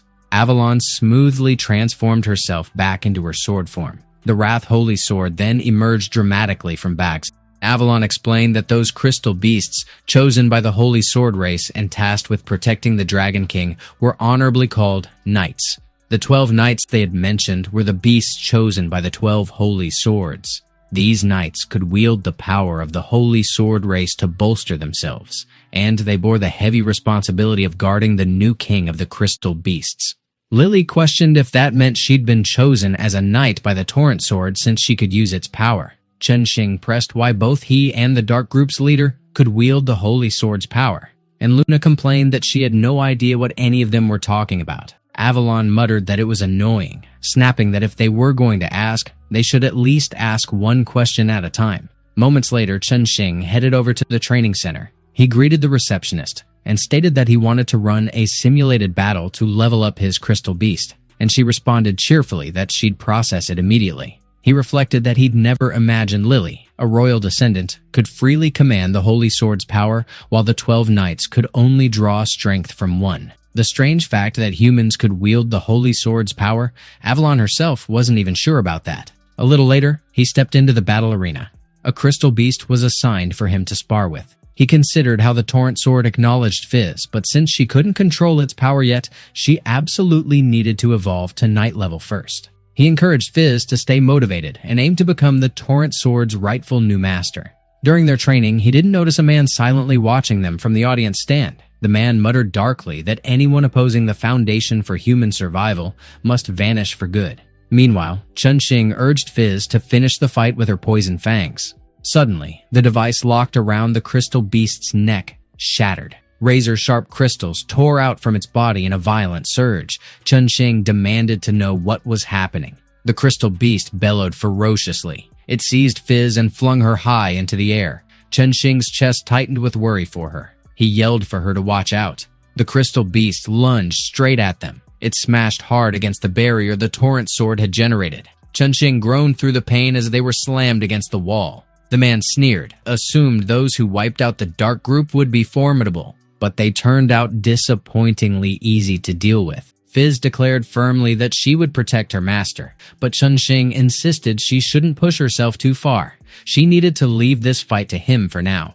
Chen Ning unleashed the torrent, rushing stream, with a sharp surge of power. He blasted the crystal beast flying across the arena, but then more crystal beasts emerged from the shadows, surrounding them. He stiffened in surprise. The man muttered that he didn't expect the brat to have such a hidden trick, but luckily their second young master had warned them to stay cautious, and with that foresight, failure was impossible. Fizz snapped that if he wanted to harm her master, he would have to get through her first, while Chen Ning pressed Torrent Sword if she could create a secret space like Wrath Holy Sword and urged her to build it to get them out.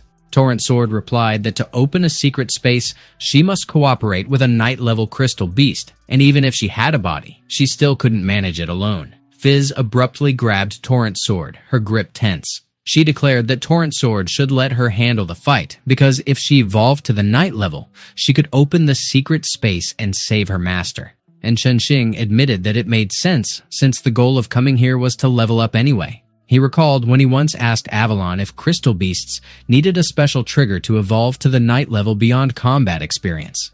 And she confirmed yes, since the soldier level was the growth limit for most, and only those who survived near-death battles underwent rare evolutions. That little snake adored him so much that if he faced real danger, maybe it would awaken her fighting spirit and force the evolution. He clenched his jaw, deciding to stake everything and put his life on the line for Fizz to evolve. He addressed her directly, instructing her to use the Torrent Sword to block and prepare her poison mist. She immediately got into position without hesitation. She unleashed her poison mist in a sweeping burst. He noted quickly that his body had already developed antibodies against her poison. But then, his eyes widened when he realized the crystal beasts were completely unharmed. He cursed inwardly, realizing her poison had no effect on them at all. The crystal beasts dug their claws into the ground, using it to gain driving force. Fizz bristled, thinking bitterly that they really wouldn't leave them alone. But since they had come this far with Torrent's sword, she should be able to break through.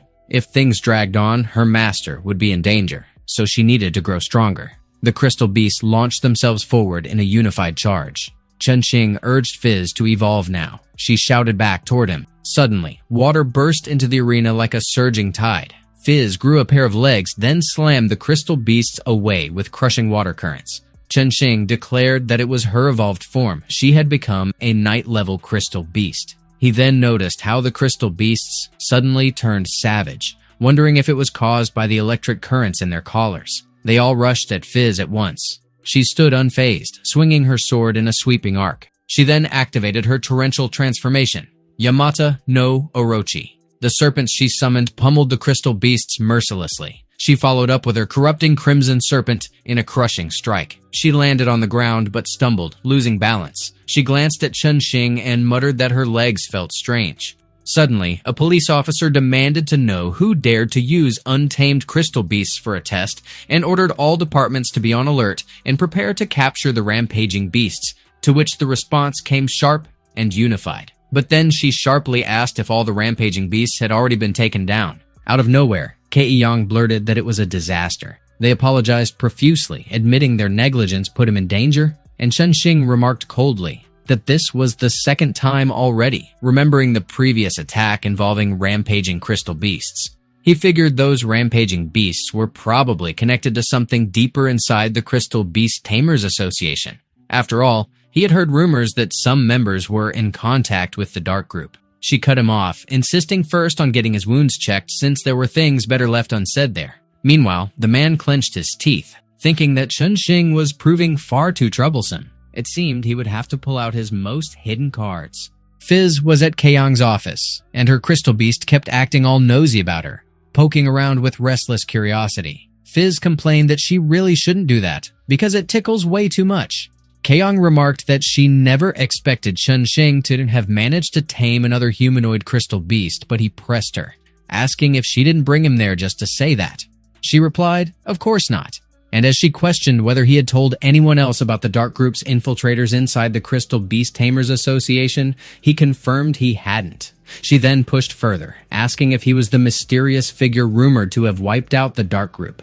He challenged her, demanding how she figured out it was him, and she explained that the 5 tails that attacked him had been rescued from the Dark Group and hadn't yet been tamed by the association, which meant they couldn't have been used as training partners under normal circumstances. That incident had clearly been orchestrated, and if it wasn't because he knew about the infiltrators, then the only other reason could have been his connection to the Dark Group's extermination. He frowned and asked about the 5 tails, insisting if it wasn't a 2 tails they had taken. She revealed that it had been evolved using a scientific artifact created by the Foundation for Human Survival, a dangerous device capable of forcibly evolving a crystal beast at the cost of drastically shortening its life, even though it had already been banned from the market. He pressed her about this Foundation for Human Survival, and she explained that it was formed by prominent figures from various sectors to resist the crystal beast invasion. And once humans became tamers who could coexist with them, the Foundation shifted its focus toward developing new ways to harness their power.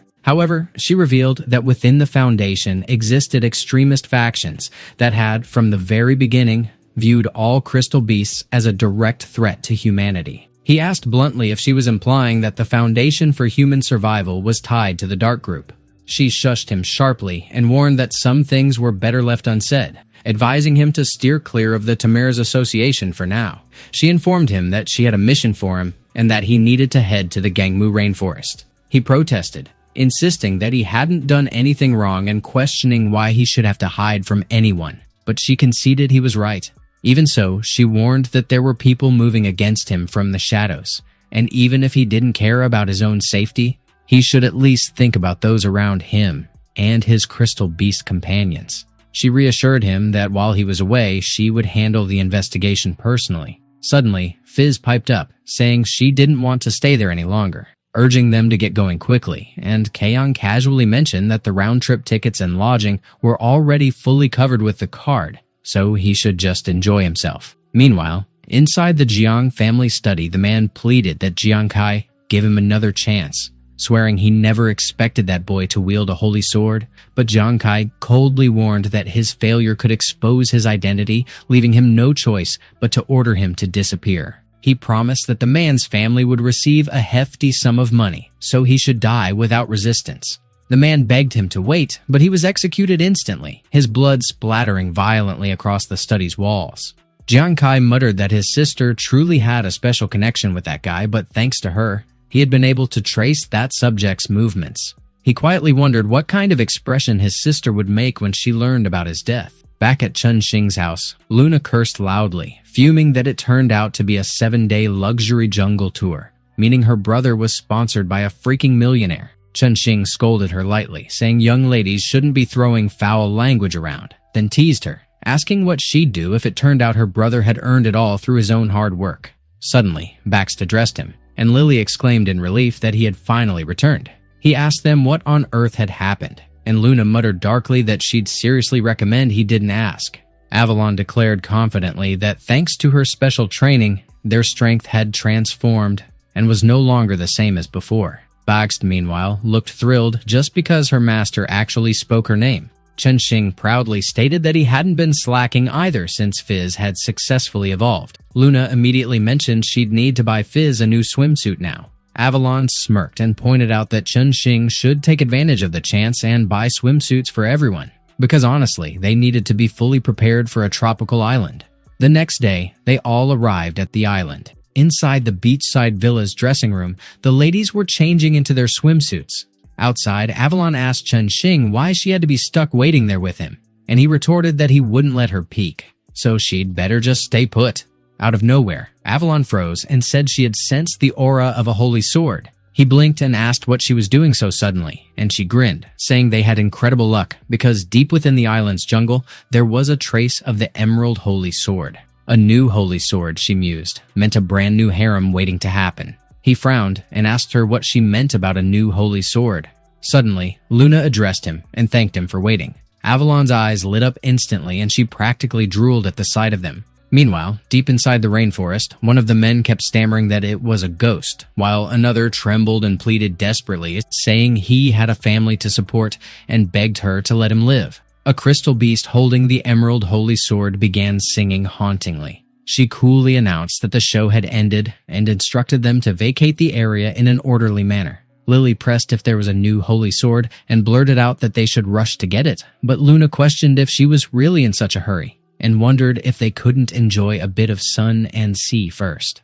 Avalon remarked that if possible, it would be better to leave soon because the aura of the Emerald Holy Sword was already weakening. Moments later, the island chief brought up whether they intended to go deep into the rainforest, and Chen Ning affirmed sharply that yes, they did, adding that they wanted to hire a local guide. The chief warned flatly that they didn't have such guides, and told them whatever they planned, they'd better stay away from the rainforest, cautioning them not to provoke the rainforest spirit or they'd never make it back. Chen Ning pressed him about the rainforest spirit. The chief explained that the rainforest spirit was an existence guarding all life in the forest, mercilessly punishing anyone who disrespected it. He added that recently a group of poachers ignored the warnings and forced their way in, but since then, no one had seen them return. Lily and Bags fell into stunned silence. Chen Ning countered that they wouldn't harm the forest creatures, but the chief stressed that the rainforest was still too dangerous, saying even the locals avoided it and advised him to drop the idea. Chen Ning insisted they had to go anyway, muttering that they'd have to manage on their own, while Avalon steeled herself, deciding she should forget about the rainforest spirit and treat this as a test for them instead. A few breaths later, Lily hesitated, asking if they were really going in and reminding them that the grandma warned it was deadly. But Avalon shot back that cowards had no right to be kings since conquering fear was a mandatory lesson for every king. Lily snapped at her, demanding who she was calling a coward and barking that she wasn't scared at all. Meanwhile, Chen Ning muttered that the rainforest was truly dangerous and clung to Luna's hand so she wouldn't get lost, but she retorted sharply, demanding if he seriously thought she was still a child. Elsewhere, the Emerald Holy Sword seethed that what Kururu did went too far. One of the men snarled that he'd kill the monsters and burst into hysterical laughter. Kururu retorted, asking if it was really too much, snapping that compared to what they had done, hers wasn't. The man raged that the monster dared invade his body and screamed that she should die. She dismissed him coldly, declaring that they should move since 2 new intruders had entered the rainforest. The Emerald Holy Sword's glow was fading little by little. Deep within the rainforest, Chen Ning muttered that Avalon and Lily were moving so fast they were already out of sight. He paused and asked Luna if she could hear a song. The melody bewitched him completely. He then demanded of Kururu what she had done to them. He spat that she was a monster and ordered her not to dare harm them. Back in reality, Fizz demanded to know what was going on, and as Bakst urged Chen Ning to calm down, Fizz snapped, asking why he and Luna were suddenly fighting. They struggled but managed to drag him away from Luna. Fizz restrained him tightly with the Torrent Holy Sword. Bags turned and asked Luna if she was okay. But Luna, also bewitched, bolted away from them. She muttered darkly that this wouldn't stand, while Bags yelled after her, telling her to wait. Elsewhere, Avalon scoffed that Lily was timid to the core and jabbed, asking if she still planned on becoming queen with that attitude. Neither of them noticed Kururu creeping up behind, carrying the bloody crystal beast in her arms. Suddenly, the dripping blood splashed onto the ground. Lily stiffened and asked Avalon if she heard that strange sound. Then she turned. Horror froze her face.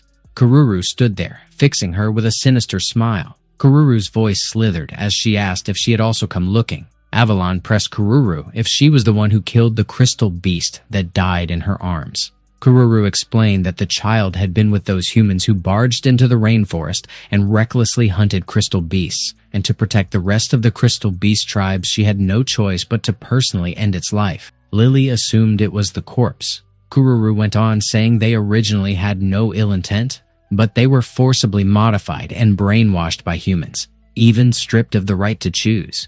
Those cursed humans still roam the rainforest like vermin, and no matter how many are killed, they just keep coming back. She assured them not to worry because she would protect them all, and as long as they followed her to the base, no one would be able to harm them, which made Lily conclude that she hated humans so much, and she wondered if her master and Luna could be in danger. Kururu suddenly demanded to know why there was a human scent on her. She explained that besides their enslaved kin, there were also traitors who willingly sided with humans. But Lily retorted that she was not a traitor, and her master had never harmed a crystal beast, so if she tried to hurt them, she wouldn't let her off. Kururu coldly remarked that she admitted it herself. Meanwhile, deep inside the rainforest, the Black Hounds were still hunting. An infant-rank power guinea pig was being chased, once widely exploited by poachers to generate electricity through its power. It leapt and tried to hide behind the bushes. A black hound lunged at it with its jaws wide open. Suddenly, Chen Ning kicked it away. The beast slammed against a tree trunk. He barked that it should roll. Fizz called out to him, noting that those black hounds looked a little strange, and he acknowledged it, thinking how after Baxt went after Luna, both vanished without a trace, so he didn't want to waste too much time on these creatures.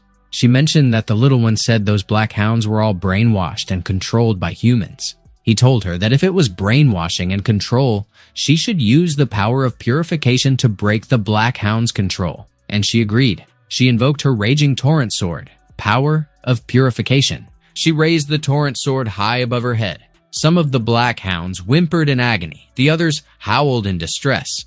All of them collapsed onto the ground. Chen Ning asked how things ended up like this and muttered that he never intended to attack them, while Fizz remarked that they seemed more like machines than crystal beasts. Suddenly, a laser targeted his temple, making him stiffen. The captain stated bluntly that he was human after all. And as he questioned if Chen Ning was also there to take revenge on the rainforest spirit because he ventured into the rainforest, Chen Ning demanded to know who he was. The captain noted that the two of them were pretty strong to have defeated so many black hounds, and as he proposed they join the Iron Blood Gang, he promised they could offer weapons and resources to help them get revenge. He added they weren't the only ones. Many in their team had lost loved ones to the rainforest spirit, and that creature that slaughtered the innocent would be ended by their joined forces. Fizz turned to Chen Ning asking what they should do next, and he wondered if these people hadn't encountered that strange monster from before, or if they had some way to defeat it. And then he considered that Luna also ran in that direction, so maybe they could ask them about her whereabouts. He finally agreed and said all right, he would join. The captain praised the decision and handed them their uniform, officially welcoming them to the Iron Blood Gang. Fizz slipped on the uniform. Chen Ning reflected that they didn't know much about the rainforest, but perhaps these people held the crucial intel they desperately needed, like what exactly the monster was and where they could find it now. Moments later, deep within the Iron Blood Gang's camp in the rainforest, the men greeted the captain's return. Chen Ning figured these must be the poaching group the boss lady mentioned, and from the sound of it, their current goal was to take down the rainforest spirit who killed their teammates. But he decided not to worry about that yet, since the priority was finding out where Luna was. After they entered, only he and Luna were bewitched, so it looked like the rainforest spirit hated humans more. He greeted a kid nearby and politely asked if he had seen a girl who looked a bit like him but was about a head shorter, explaining she was his younger sister and they got separated in the forest. The kid replied that aside from the two of them, he hadn't seen any outsiders in that area. However, since the entire rainforest was under the Iron Blood Gang's control, his sister might have been found by one of their patrol teams and temporarily placed at a camp. He handed him something, saying he should take it because it would protect him from being bewitched by the rainforest spirit. Chen Ning asked what the current situation in the rainforest was, pointing out that others had said the Iron Blood Gang encountered disaster after entering and never returned. And the kid clarified that he was probably referring to the backup team. They were unfamiliar with the terrain and got attacked by the rainforest spirit. Only a few survived, and in truth, the Iron Blood Gang had been active in the rainforest long before the rainforest spirit even existed. One of the gang members dismissed the so-called rainforest spirit as nonsense, insisting it was nothing but a bloodthirsty monster, and bitterly revealed his son was killed by it. The captain concluded curtly that it was a big crystal beast. Chen Ning and Fizz tensed instantly. The captain remarked that the thing was worth a ridiculous amount of money. Chen Ning pressed him, demanding if they weren't heading there to strike down the rainforest spirit, and what exactly he was plotting.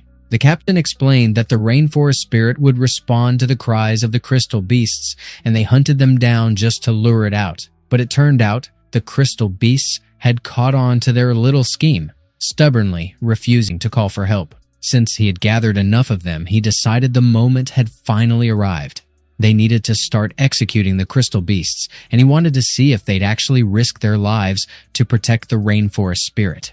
And the kid confirmed it without hesitation. Fizz turned to Chen Ning, demanding if they were seriously about to kill the crystal beasts when he mentioned execution. She stressed that even if they wanted revenge on the rainforest spirit, the crystal beasts hadn't done anything, and he admitted that he knew. He checked if she could already wield the torrent sword to create a secret realm by then. And when she answered yes, he approved and told her to follow his instructions from that point forward. Meanwhile, the captain ordered that they should start with the worthless ones, and the kid complied without complaint. Out of nowhere, Chen Ning screamed, blurting that the rainforest spirit was there, though his voice came out flat, and the kid asked if it really was the rainforest spirit. One of the gang members demanded why the headsets weren't sounding any alarms, and as Chen Ning begged to be saved, another questioned what ability that was since it wasn't in their intel, while the captain cursed and barked how it got there so fast. He roared that they should arm themselves, locate the rainforest spirit immediately, and keep it away from the cages. And everyone responded sharply in agreement. On the other hand, Chen Ning announced that it was one of the members' turn.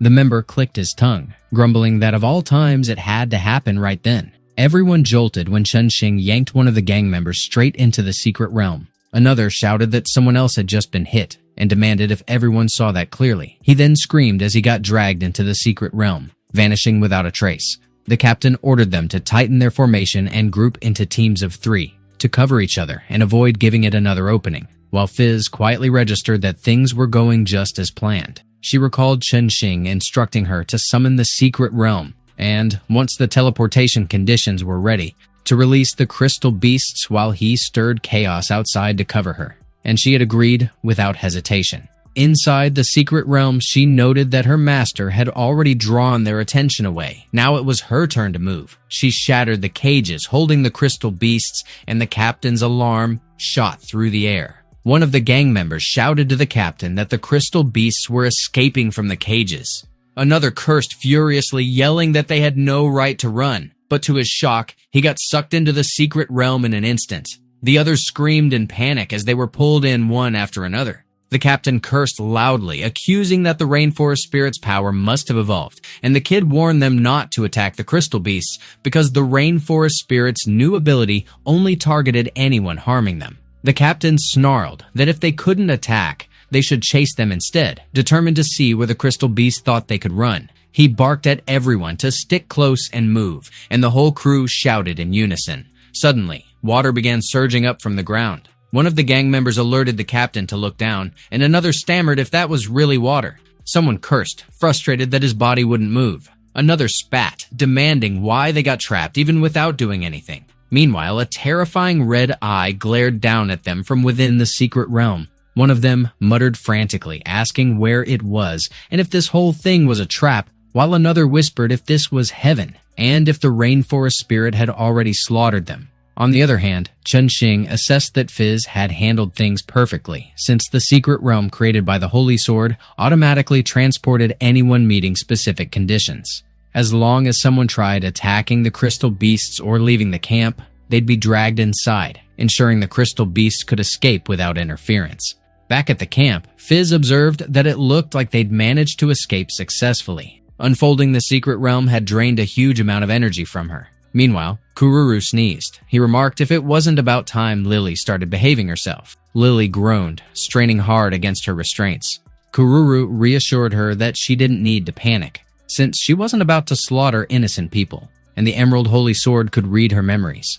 They'd find out soon enough if her master was truly who she claimed. Lily's memories about Chen Ning drifted into the air like fragile bubbles, shimmering faintly. Avalon remarked with surprise that she never knew Lily had such memories tucked away. Kururu urged impatiently that they should skip ahead to the part she actually wanted to see. She spotted the memory where Chen Ning released a two-tailed fox, sparing it from Queen Bee's grasp. She muttered that it looked like her master wasn't such a bad person after all, so she'd let her go this time. Out of nowhere, the crystal beasts addressed her, one warning of danger, another claiming someone planned to harm her, and a third urging her to be extra cautious of humans, making her certain it was a distress signal from the crystal beasts. The power guinea pig then called out to her, announcing it had finally found her at last. When it landed softly on her shoulder, its memory bubbles floated into the air as well. Avalon wondered aloud if those drifting images were the memories of that crystal beast, but Lily explained that it was her master, and insisted danger was near.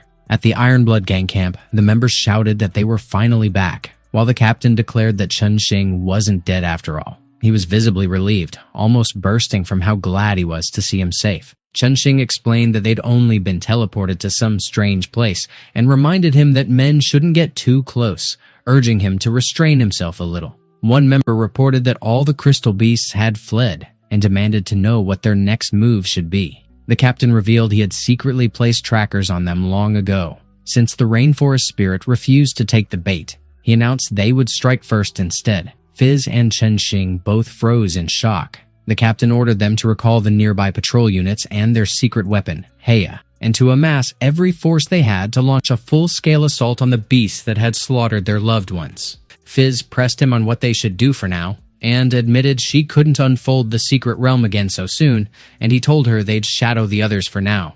Maybe they could uncover Luna's whereabouts through other Ironblood members.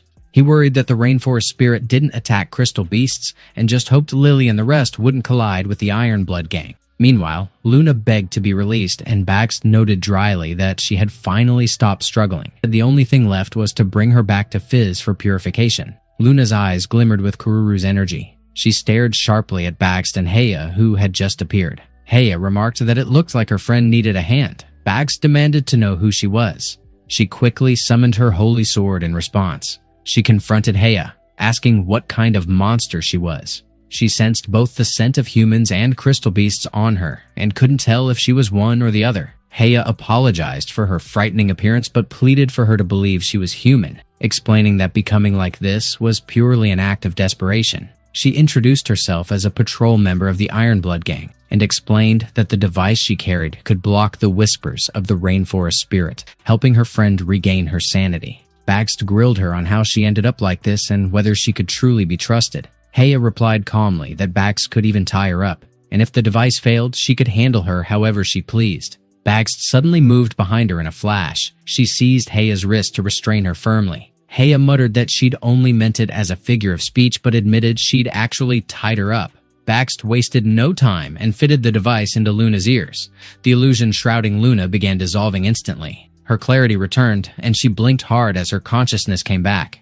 She gasped that there had been a monster. Baxt told her it was a relief she'd regained herself. Luna glanced around and asked what exactly was going on there. A little later, Luna apologized to Heya for lashing out earlier and thanked her for the help, and Heya brushed it off, saying it was only natural for humans to look out for one another. Suddenly, Luna perked up and asked what that piercing sound was.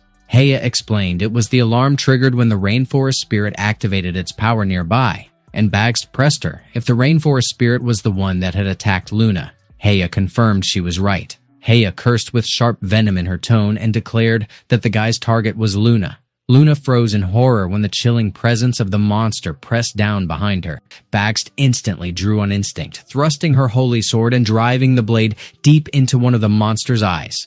But then she pressed with unease, questioning if even the holy sword couldn't stop it. Heya snapped that the creature was intangible, so only special means could actually harm it. She planted herself squarely in front of it with stubborn defiance, even while her hands stayed bound tight behind her back. Bax demanded if its attacks would end up useless against her. Heya shattered her restraints with sudden force. She declared that the rainforest spirit never harmed crystal beasts, and she carried their bloodline within her veins. She then surged with energy, channeling it through her gun before firing straight into the monster. She exclaimed with fierce satisfaction that she had finally caught it. She pressed the creature with a cutting question on whether it wanted to run away. She declared that the thing had bolted toward the survivors' camp, and while Bax pushed for clarity on the camp, Luna blurted that her big brother might be there. Meanwhile, another crystal beast muttered darkly that their goal was almost at hand. At the Ironblood gang camp, Chen Ning demanded why the captain had ordered everyone to line up, and Naru replied that the crystal beast had slipped free earlier and crushed their weapons, so now they had to line up for fresh supplies. Chen Ning probed if a crystal stone was also part of those supplies, privately calculating that such a rare item could raise a crystal beast's level and let Fizz's strength recover fast. The guy offered it with a shrug, pressing if Chen Ning wanted it, noting their own crystal beasts had already maxed out. So to them it was nothing more than a useless rock, but if Chen Ning needed it, he should grab it. Chen Ning admitted bluntly that yes, the thing was priceless to him. Moments later, Fizz breathed out in wonder that it was her first time drawing power from a crystal stone, and it felt strange. While Chen Ning explained that the pure stone's replenished energy should give her enough strength to open the second secret realm. She boasted that even without opening it, she could drop everyone around unconscious. And she leveled up, unveiling a brand new skill, Voodoo Domain, which instantly unleashed a choking poisonous mist. One of the members gritted that he could finally strike back for their loss. They were told to wait, since vengeance had been promised, and another member muttered that they had waited too long for this chance, while yet another warned Naru not to overstrain himself, since he was still young. Fizz suggested cutting them down right away, but Chen Ning countered that, not yet, because as long as they didn't hurt innocent crystal beasts, there was no need to stop them from their revenge. Abruptly, Avalon announced with startled certainty that he was truly there. He demanded why she was present and pressed if Lily wasn't with her, and she revealed Lily was outside with the owner of the Emerald Holy Sword, but it looked like the locals had already spotted them, prompting Fizz to question sharply if the owner of that blade could be the Rainforest Spirit. One of the gang members suddenly asked if the Rainforest Spirit had returned, and another barked for everyone to prepare for battle, while Chen Ning clenched inside, fearing Lily was in real danger. Another gang member raged that she was the beast who had killed his child and vowed she must pay with her life, while another snarled over why there were two of them but brushed it aside, vowing to kill both. The gang members activated the devices in their ears, sparking with command. The captain barked for them to strike and flank the enemy from both sides. Kururu snapped in confusion over why her power failed to trigger. Meanwhile, Lily grimly mulled that she had no clue what those poachers had done to her master, and with Kururu's control powers useless on them, they would be forced to smash through head-on. Kururu declared bluntly that a soft touch was pointless. They would go in hard, and then she triggered her power of life, body enhancement. The gang members tried to steady their nerves, shouting that there were only two opponents, nothing to fear. Kururu scoffed at the numbers, grinning that more enemies made it better, and called for them to bring it on, while Lily vowed to join the fight. Chen Ning observed grimly from a distance as the clash erupted. Fizz unleashed her voodoo domain. He commanded her to strike. He then pressed Avalon about why Fizz had shifted back into her snaketail form, and she explained coolly that it was perfectly normal, since the voodoo domain was an exclusive skill of Fizz's clan, and required a partial return to her ancestral form. The gang members shrieked in horror at the sight of Fizz's mist. They cursed over what the hell it was and panicked that their bodies refused to move. Kururu demanded to know what was happening, and Lily answered with certainty that it was her master, and he had arrived to save them. Chen Ning remarked that the skill's range was absurdly excessive, his tone sharp with disbelief. Lily pressed him if he was okay, and blurted out that she had finally found him at last. Kururu questioned him bluntly if he was Lily's master, and why he was wearing a poacher's uniform. He countered by pressing her if they had met before. She explained casually that she only saw him in Lily's memories, and this was their first real meeting, while Lily introduced her as Kururu, another crystal beast chosen by the Holy Sword, adding that thanks to her, she had been able to track him down. He checked again if this was truly their first time meeting, and in his mind concluded that if she was telling the truth, then the one who had ambushed him and Luna right after entering the rainforest wasn't her. At the same time, at the back gate of the Iron Blood Gang's camp, Luna asked if this was the survivors' camp and why it was so empty. Heya guessed grimly that the supplies were gone, and wondered aloud if they might have already discovered the Rainforest Spirit's location and set out without waiting for her. But then she rejected the thought outright, insisting the captain would have no reason to leave without her. The cages used to imprison the crystal beasts stood completely empty as well. Luna questioned if those people had all died, but Baxt observed that the crystal beast's appearance resembled her kin, even though it felt entirely different, while Heya declared firmly that there was no mistake. The Rainforest Spirit was here. She spotted Kururu in the distance. Luna breathed that her brother was fine. but Heya hushed her sharply and warned her to wait, reminding her that the rainforest spirit could bewitch humans and her brother might already be under its control. Bakst pressed to know what the rainforest spirit intended by controlling her master. Heya explained that it usually drove humans to slaughter one another, and maybe this time it coveted his strength, so she would draw their attention while they used their headsets to wake the others. Kururu screamed out in pain when Heia's attack hit her. Lily demanded who was there, while Chen Ning checked if there were any fish that had slipped through the net. Heya grumbled that the distance had completely thrown off her aim, preventing her from finishing them in a single strike. Lily cursed at her and snapped, demanding to know what she was doing. Chen Ning ordered Fizz to use the voodoo domain again, but to restrict its effect to the Iron Blood gang member only, and Fizz agreed. Suddenly, Bakst lunged from behind him with the headset clutched in her hand. She yelled for her master to snap out of it while Luna called out to him as well. He turned to them, baffled, and asked what they were doing there, just as Bakst asked if he recognized her, and Luna remarked that it looks like he had regained his consciousness. He countered bluntly that he had already regained his consciousness with the Torrent Sword long ago. Meanwhile, Lily demanded that Heya surrender herself. Kururu lashed out, questioning Heya for attacking her like that.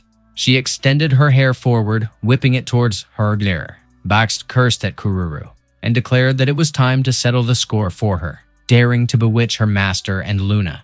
She slashed through the strands of hair and shielded Heya. Kururu spat back, demanding to know if physical attacks could actually harm her. Lily pressed her sharply, asking why she was mingling with poachers, but Bakst retorted that she was under the rainforest spirit's control and should come back to her senses. Chen Ning turned to Luna and pressed for details on exactly what had happened on her side. She admitted that all she could recall was what happened after she regained consciousness. Meanwhile, another crystal beast arrived at the camp. It remarked that things were getting lively outside, so they couldn't stay idle any longer. It was time for Kururu to unleash her strength. Its energy surged into Naru's body. It invoked its life force, body enhancement. On the other hand, Chen Ning called out for Lily and Bakst to stop fighting, warning them that something was terribly wrong with the current situation, but Kururu snarled that she would never let the poacher off. She lashed her hair at Heya in another vicious strike. Heya shouted back that she was a monster and should die. Suddenly, Naru lunged toward them. Kururu's hair pierced straight through his body as he threw himself between their fight. Chen Ning and Fizz froze, stunned. Lily mirrored their shock, speechless. Heya cried out for Naru at the top of her lungs. Lily pressed Chen Ning about what was happening right then, admitting that she was getting a bit lost in the chaos. Chen Ning figured there was no way that boy bounced back that quickly, meaning the real murderer who butchered the innocent had to be someone else.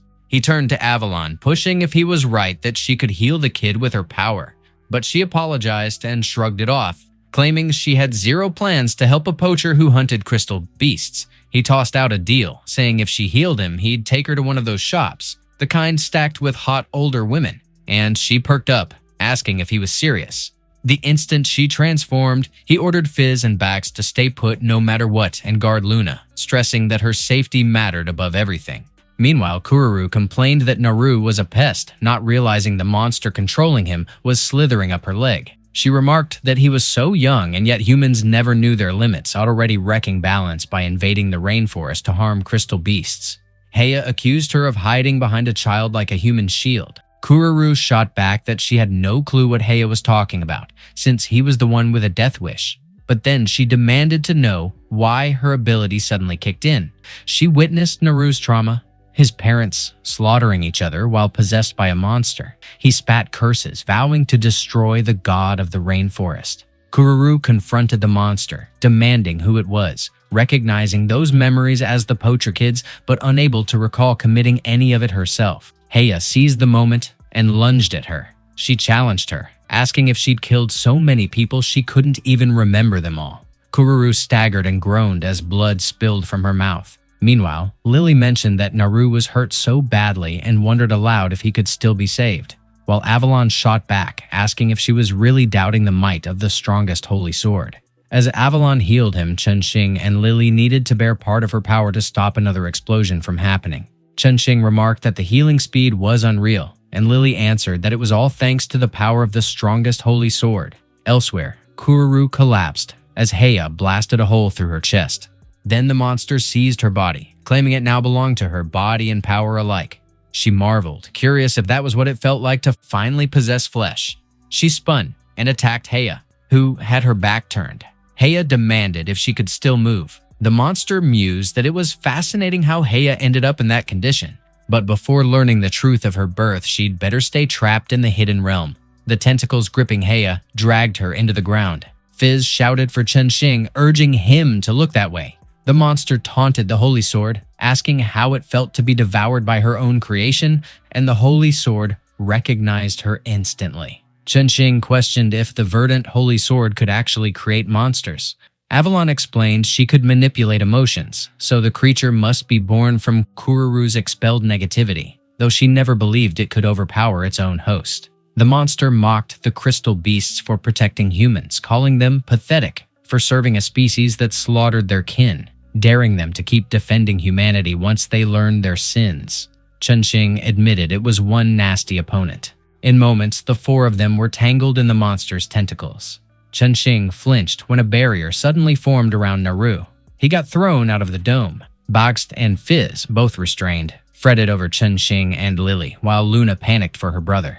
Chen Ning hacked through the mucus binding him and broke free. He noted that she was still breathing, and Avalon quipped it was all thanks to her, and reminded him that he still owed her that visit to the shop full of hot older women, so he better not die. He recognized the strange energy and asked if this was the Holy Sword's hidden realm, but she warned him that the place was vile, telling him to watch his step and never let her noble body soak in that filthy water again. The bloody men in the water suddenly lurched upright. They trudged out of the waves like broken marionettes. Without warning, they bolted toward Lily and Heya. Chen Ning whipped his sword around in a swift arc. He barked that they needed to move aside. Avalon remarked that he was alone there, and if he threw her power around carelessly, he'd end up dead. Then massive claws tore out of the black air. The monster sneered that she'd kill him, strip his skin for a coat, and since he was useless, he might as well serve as their skin puppet. But a blinding gold flare surged out, shredding the gloom. Chen Ning pressed if those zombies had once been poachers. Meanwhile, Avalon puzzled over how he'd tapped her power unaided and why the scent of a golden dragon lingered. She muttered that Lily had no memory of the crystal beast world and lost part of the golden dragon's strength, so maybe that was the cause. At the same time, Chen Ning turned to Lily and promised he'd rescue her. Instead of shattering, the slime holding her slithered over Avalon. Chen Ning staggered in shock. He stood frozen as the scene snapped into a room. Avalon noted that it was likely Lily's illusion. He demanded why they'd ended up there, and she explained that the slime he sliced had hallucinogens, and because she had used the last power of the Kuyin Holy Sword to heighten their senses, they could now share others' visions. Inside the illusion, Chen Ning greeted Lily, his queen, for waiting, and told her the meal was ready, urging her to enjoy it, and Avalon commented that she still liked to eat even in an illusion. Then the illusionary Chen Ning teased that he'd turn her into dessert afterward, and Lily answered with a sure thing. Chen Ning groaned about what sort of nonsense she was imagining. He grumbled that he'd never say something that mushy. And while Lily fretted if she had two masters, Avalon observed that he could use empathy to project his emotions into someone's illusion, so it fit his style. Both Lily and Chen Ning flushed awkwardly once they snapped back to reality. Avalon then nudged them and wondered if they shouldn't check on that girl nearby. Chen Ning noted that she seemed to be in pain, so they should step into her illusion to see. In that illusion, Heya stood by the shore with her brother. She called for him and told him to hurry up. He warned her to watch herself. In an instant, the scene twisted to when the monster bound her and her brother, drove a blade into his neck. Horror gripped her as his blood sprayed across her face. The vision shifted again. A doctor asked if she was sure about joining the modification experiment, adding she'd gain immense power if it worked but die if it failed. She insisted she'd do anything for revenge. Soon after, while she screamed in agony, one doctor noted her humanoid body stayed stable after the injection with no collapse, and another wondered if this was their first successful fusion of polycrystalline beast power with a human. She sobbed for her brother and whispered how much she missed him. Moments later, Chen Ning spoke to her. She mistook him for her brother and said she'd returned. She pleaded if he still remembered her, and if she no longer frightened him. He murmured no, she didn't. Lily hesitated, asking if waking her wouldn't be too cruel, while Avalon stated that the Kuyin Holy Sword's misuse caused all those tragedies. Meanwhile, Chen Ning told her he had something to say, and Heya urged him to go on. Beyond the secret realm, the rest still battled the monster in the forest. Bax cursed that it just wouldn't end. Fizz grunted that the Qian Holy Sword could amplify life force, but it was absurd since they wouldn't stay dead. The monster snarled that she didn't want to waste another second on them. She wielded the Qian Holy Sword. She declared it was time to purge the rainforest of humans. The monster was about to smash the captain of the Iron Blood Gang. Her movements vicious and sure, but to her shock, her tentacles were sliced clean off. Avalon's blazing radiance tore through the secret realm like a storm breaking dawn. Chen Ning stepped out without hesitation. He and the rest had their weapons ready for blood. The monster grumbled that it made no sense, demanding how they'd escaped the illusion domain and whether mind control meant nothing to them anymore. She muttered that it figured Holy Sword could counter illusions, but then wondered how there could be two of the same Holy Sword. Avalon declared that with a vessel to wield her strength, she could finally unleash her real form. As the king among holy swords, she could project a phantom blade and duplicate its might perfectly for a short while. Lili muttered that it was time to wrap this up, then swung her torrential slash of fury. Meanwhile, Heya thanked Chen Ning for dragging her out alive, admitting she hadn't even avenged her brother yet and had let herself sink into that illusion. And he told her not to beat herself up because longing for someone gone was part of being human. The monster snarled that they shouldn't think numbers made them stronger, then unleashed her life force, limb enhancement. Lili mocked her for pulling the same stunt again. She promised to kill her outright and unleashed fusion sword-style second return, torrential fury. The monster scoffed that it was only a projection, yet it felt stronger than the real thing. Her confidence cracked when Heia's bullet struck her. Heya grinned and announced she landed the shot, but the monster clawed her way back up, hurling curses. She invoked her life force. Regeneration. Heya stammered that it couldn't be, asking if she wasn't dead even after that, and Lili snapped that she'd only gotten bigger. Chen Ning swore under his breath from afar. He barked at Fizz to take Luna into her secret realm, saying once she got clear, they'd back Lili up. Fizz agreed while Luna hesitated, asking if he truly had a plan to handle that monster. He figured that with her life force boosted, brute force wouldn't cut it anymore.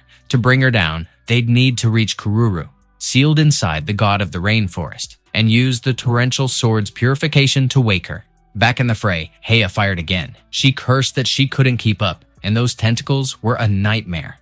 Chen Ning called to Baxt, and she barked for him to stay sharp. She and Lili roared for the monster to take this and struck together, setting off a massive blast. Chen Ning pointed out Kururu's direction, saying they had to move, and Fizz affirmed. The monster shrieked that they couldn't stop her. She wasn't the only one who loathed humans. Chen Ning frowned at the spreading green glow. The monster rallied her kin, urging them to burst from the rainforest, avenge those humans' crimes, and slaughter without restraint. Chen Ning reasoned that she wasn't controlling the crystal beasts to aid her, but manipulating them to attack the humans outside. He ordered Fizz and Bax to stop the beasts before they could harm anyone. She questioned if the torrential sword's purification wasn't needed there too, and he told her it was, inside and out, and with Avalon and Lili still here, she could relax. She nodded, warning them to stay alive. He turned to Lili and she asked what the move was. He said they'd switch. He'd go on the offense while she handled the purification, and she agreed. The monster hissed that one less source of purification meant her turn to strike, then unleashed Qian Holy Sword, Life Flame of Wrath. Chen Ning gritted his teeth, feeling the crushing pressure, realizing she was finally fighting for real. Then he told her to bring it. The monster brandished the Emerald Holy Sword and lifted it high above her head. Meanwhile, Chen Ning lunged in fast, Avalon flashing in his grip. He slashed forward. Avalon clashed hard against the Emerald Holy Sword. The surge of energy exploded skyward, bright enough for a helicopter passing above the forest to spot it. Inside, the Lady Dragon remarked that their target was right there. At the same time, the monster groaned that it hurt. Really hurt. Chen Ning retorted that it wouldn't do. He had to end it now, then called out to Lili, telling her Kururu was counting on her. She affirmed it and charged in. Massive vines erupted from the earth, lunging at her to block her advance. She barked at them to move aside. Even after hacking through them all, fresh vines sprouted up again to bar her path. She swore under her breath, grumbling that if she pushed the torrential sword too much, the phantom holy sword projection wouldn't have enough strength left to awaken Kururu. She was caught off guard when Heya suddenly opened fire on the vines. Heya yelled that she'd cover her, so she'd better stop standing there. Lily shouted her thanks. She broke through and shattered the barrier imprisoning Kururu. She called to her, urging her to wake up.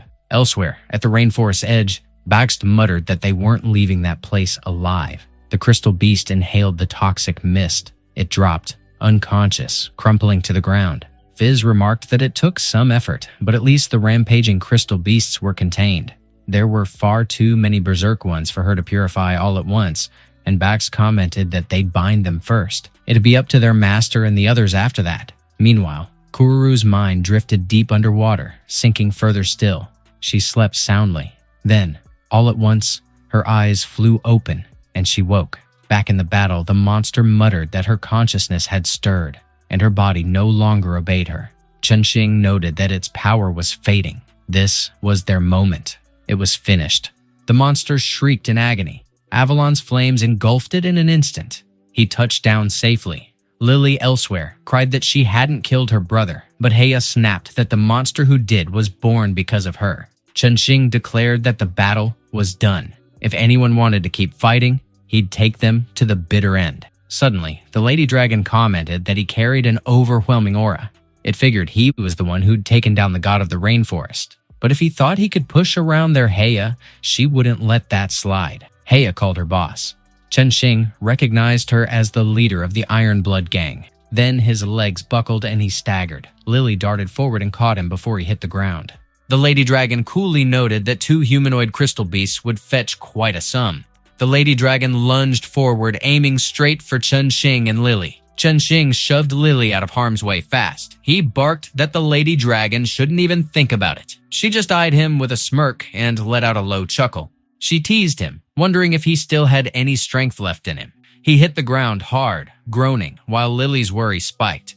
Then she froze when she caught the Lady Dragon's tail whipping toward her. The Lady Dragon mentioned there was an opening. Heya just stood there, stunned, watching both of them crumple. She turned to her boss, pointing out that Chen Ning and his friends saved their brothers, and that the god of the rainforest would have wiped their entire gang otherwise. The Lady Dragon brushed it off, saying if she asked, she wouldn't trouble that boy. But those 2 humanoid crystal beasts were hers. As she charged again, Avalon burst out of the holiest sword, taking her humanoid form. She told her to stand down. Recognizing the stance and aura, the Lady Dragon demanded if she was Avalon. Avalon snapped that she could crush her even without a vessel, so she'd better take her men and vanish before they all died. The Lady Dragon muttered that so this was where the Dark Abyss group's holy sword ended up, held by a kid like Chen Ning. Snatching it back alone was too risky, so she'd play it safe. She declared the hunt over and called for retreat, and Heya complied. They both jumped into the helicopter. Avalon watched as it lifted off. She figured her raw power might tear through Chen Ning and his clothes if she fought unrestrained, and humans were way too fragile to serve as her vessel. Fizz shouted for Chen Ning and Lily. Meanwhile, in the chopper, the Lady Dragon messaged the association liaison. She reported that Avalon had awakened, and when the liaison asked if she found the missing Avalon and who had it, she replied that such info didn't come free. One subordinate piped up, wondering why she looked so pleased after returning empty-handed. The Lady Dragon asked if she remembered the royal crystal beast relics their higher-ups lent them for the hunt. The subordinate confirmed she did. Those relics fueled her crazy power, and wanted to know what that had to do with her good mood. The Lady Dragon explained that Avalon, the companion sword of the Golden Dragon Emperor, was once dismissed as worthless scrap, so the association handed it to the Dark Abyss group, hoping their leader could awaken it. But that fool failed to unlock its power, then lost it when her base got wrecked. So now, knowing Avalon's whereabouts was top-tier intel within the association. The Zhang family's young master had been stressing non-stop over Avalon's disappearance, and with that info, they could squeeze him dry and maybe dig up the Foundation's biggest secrets.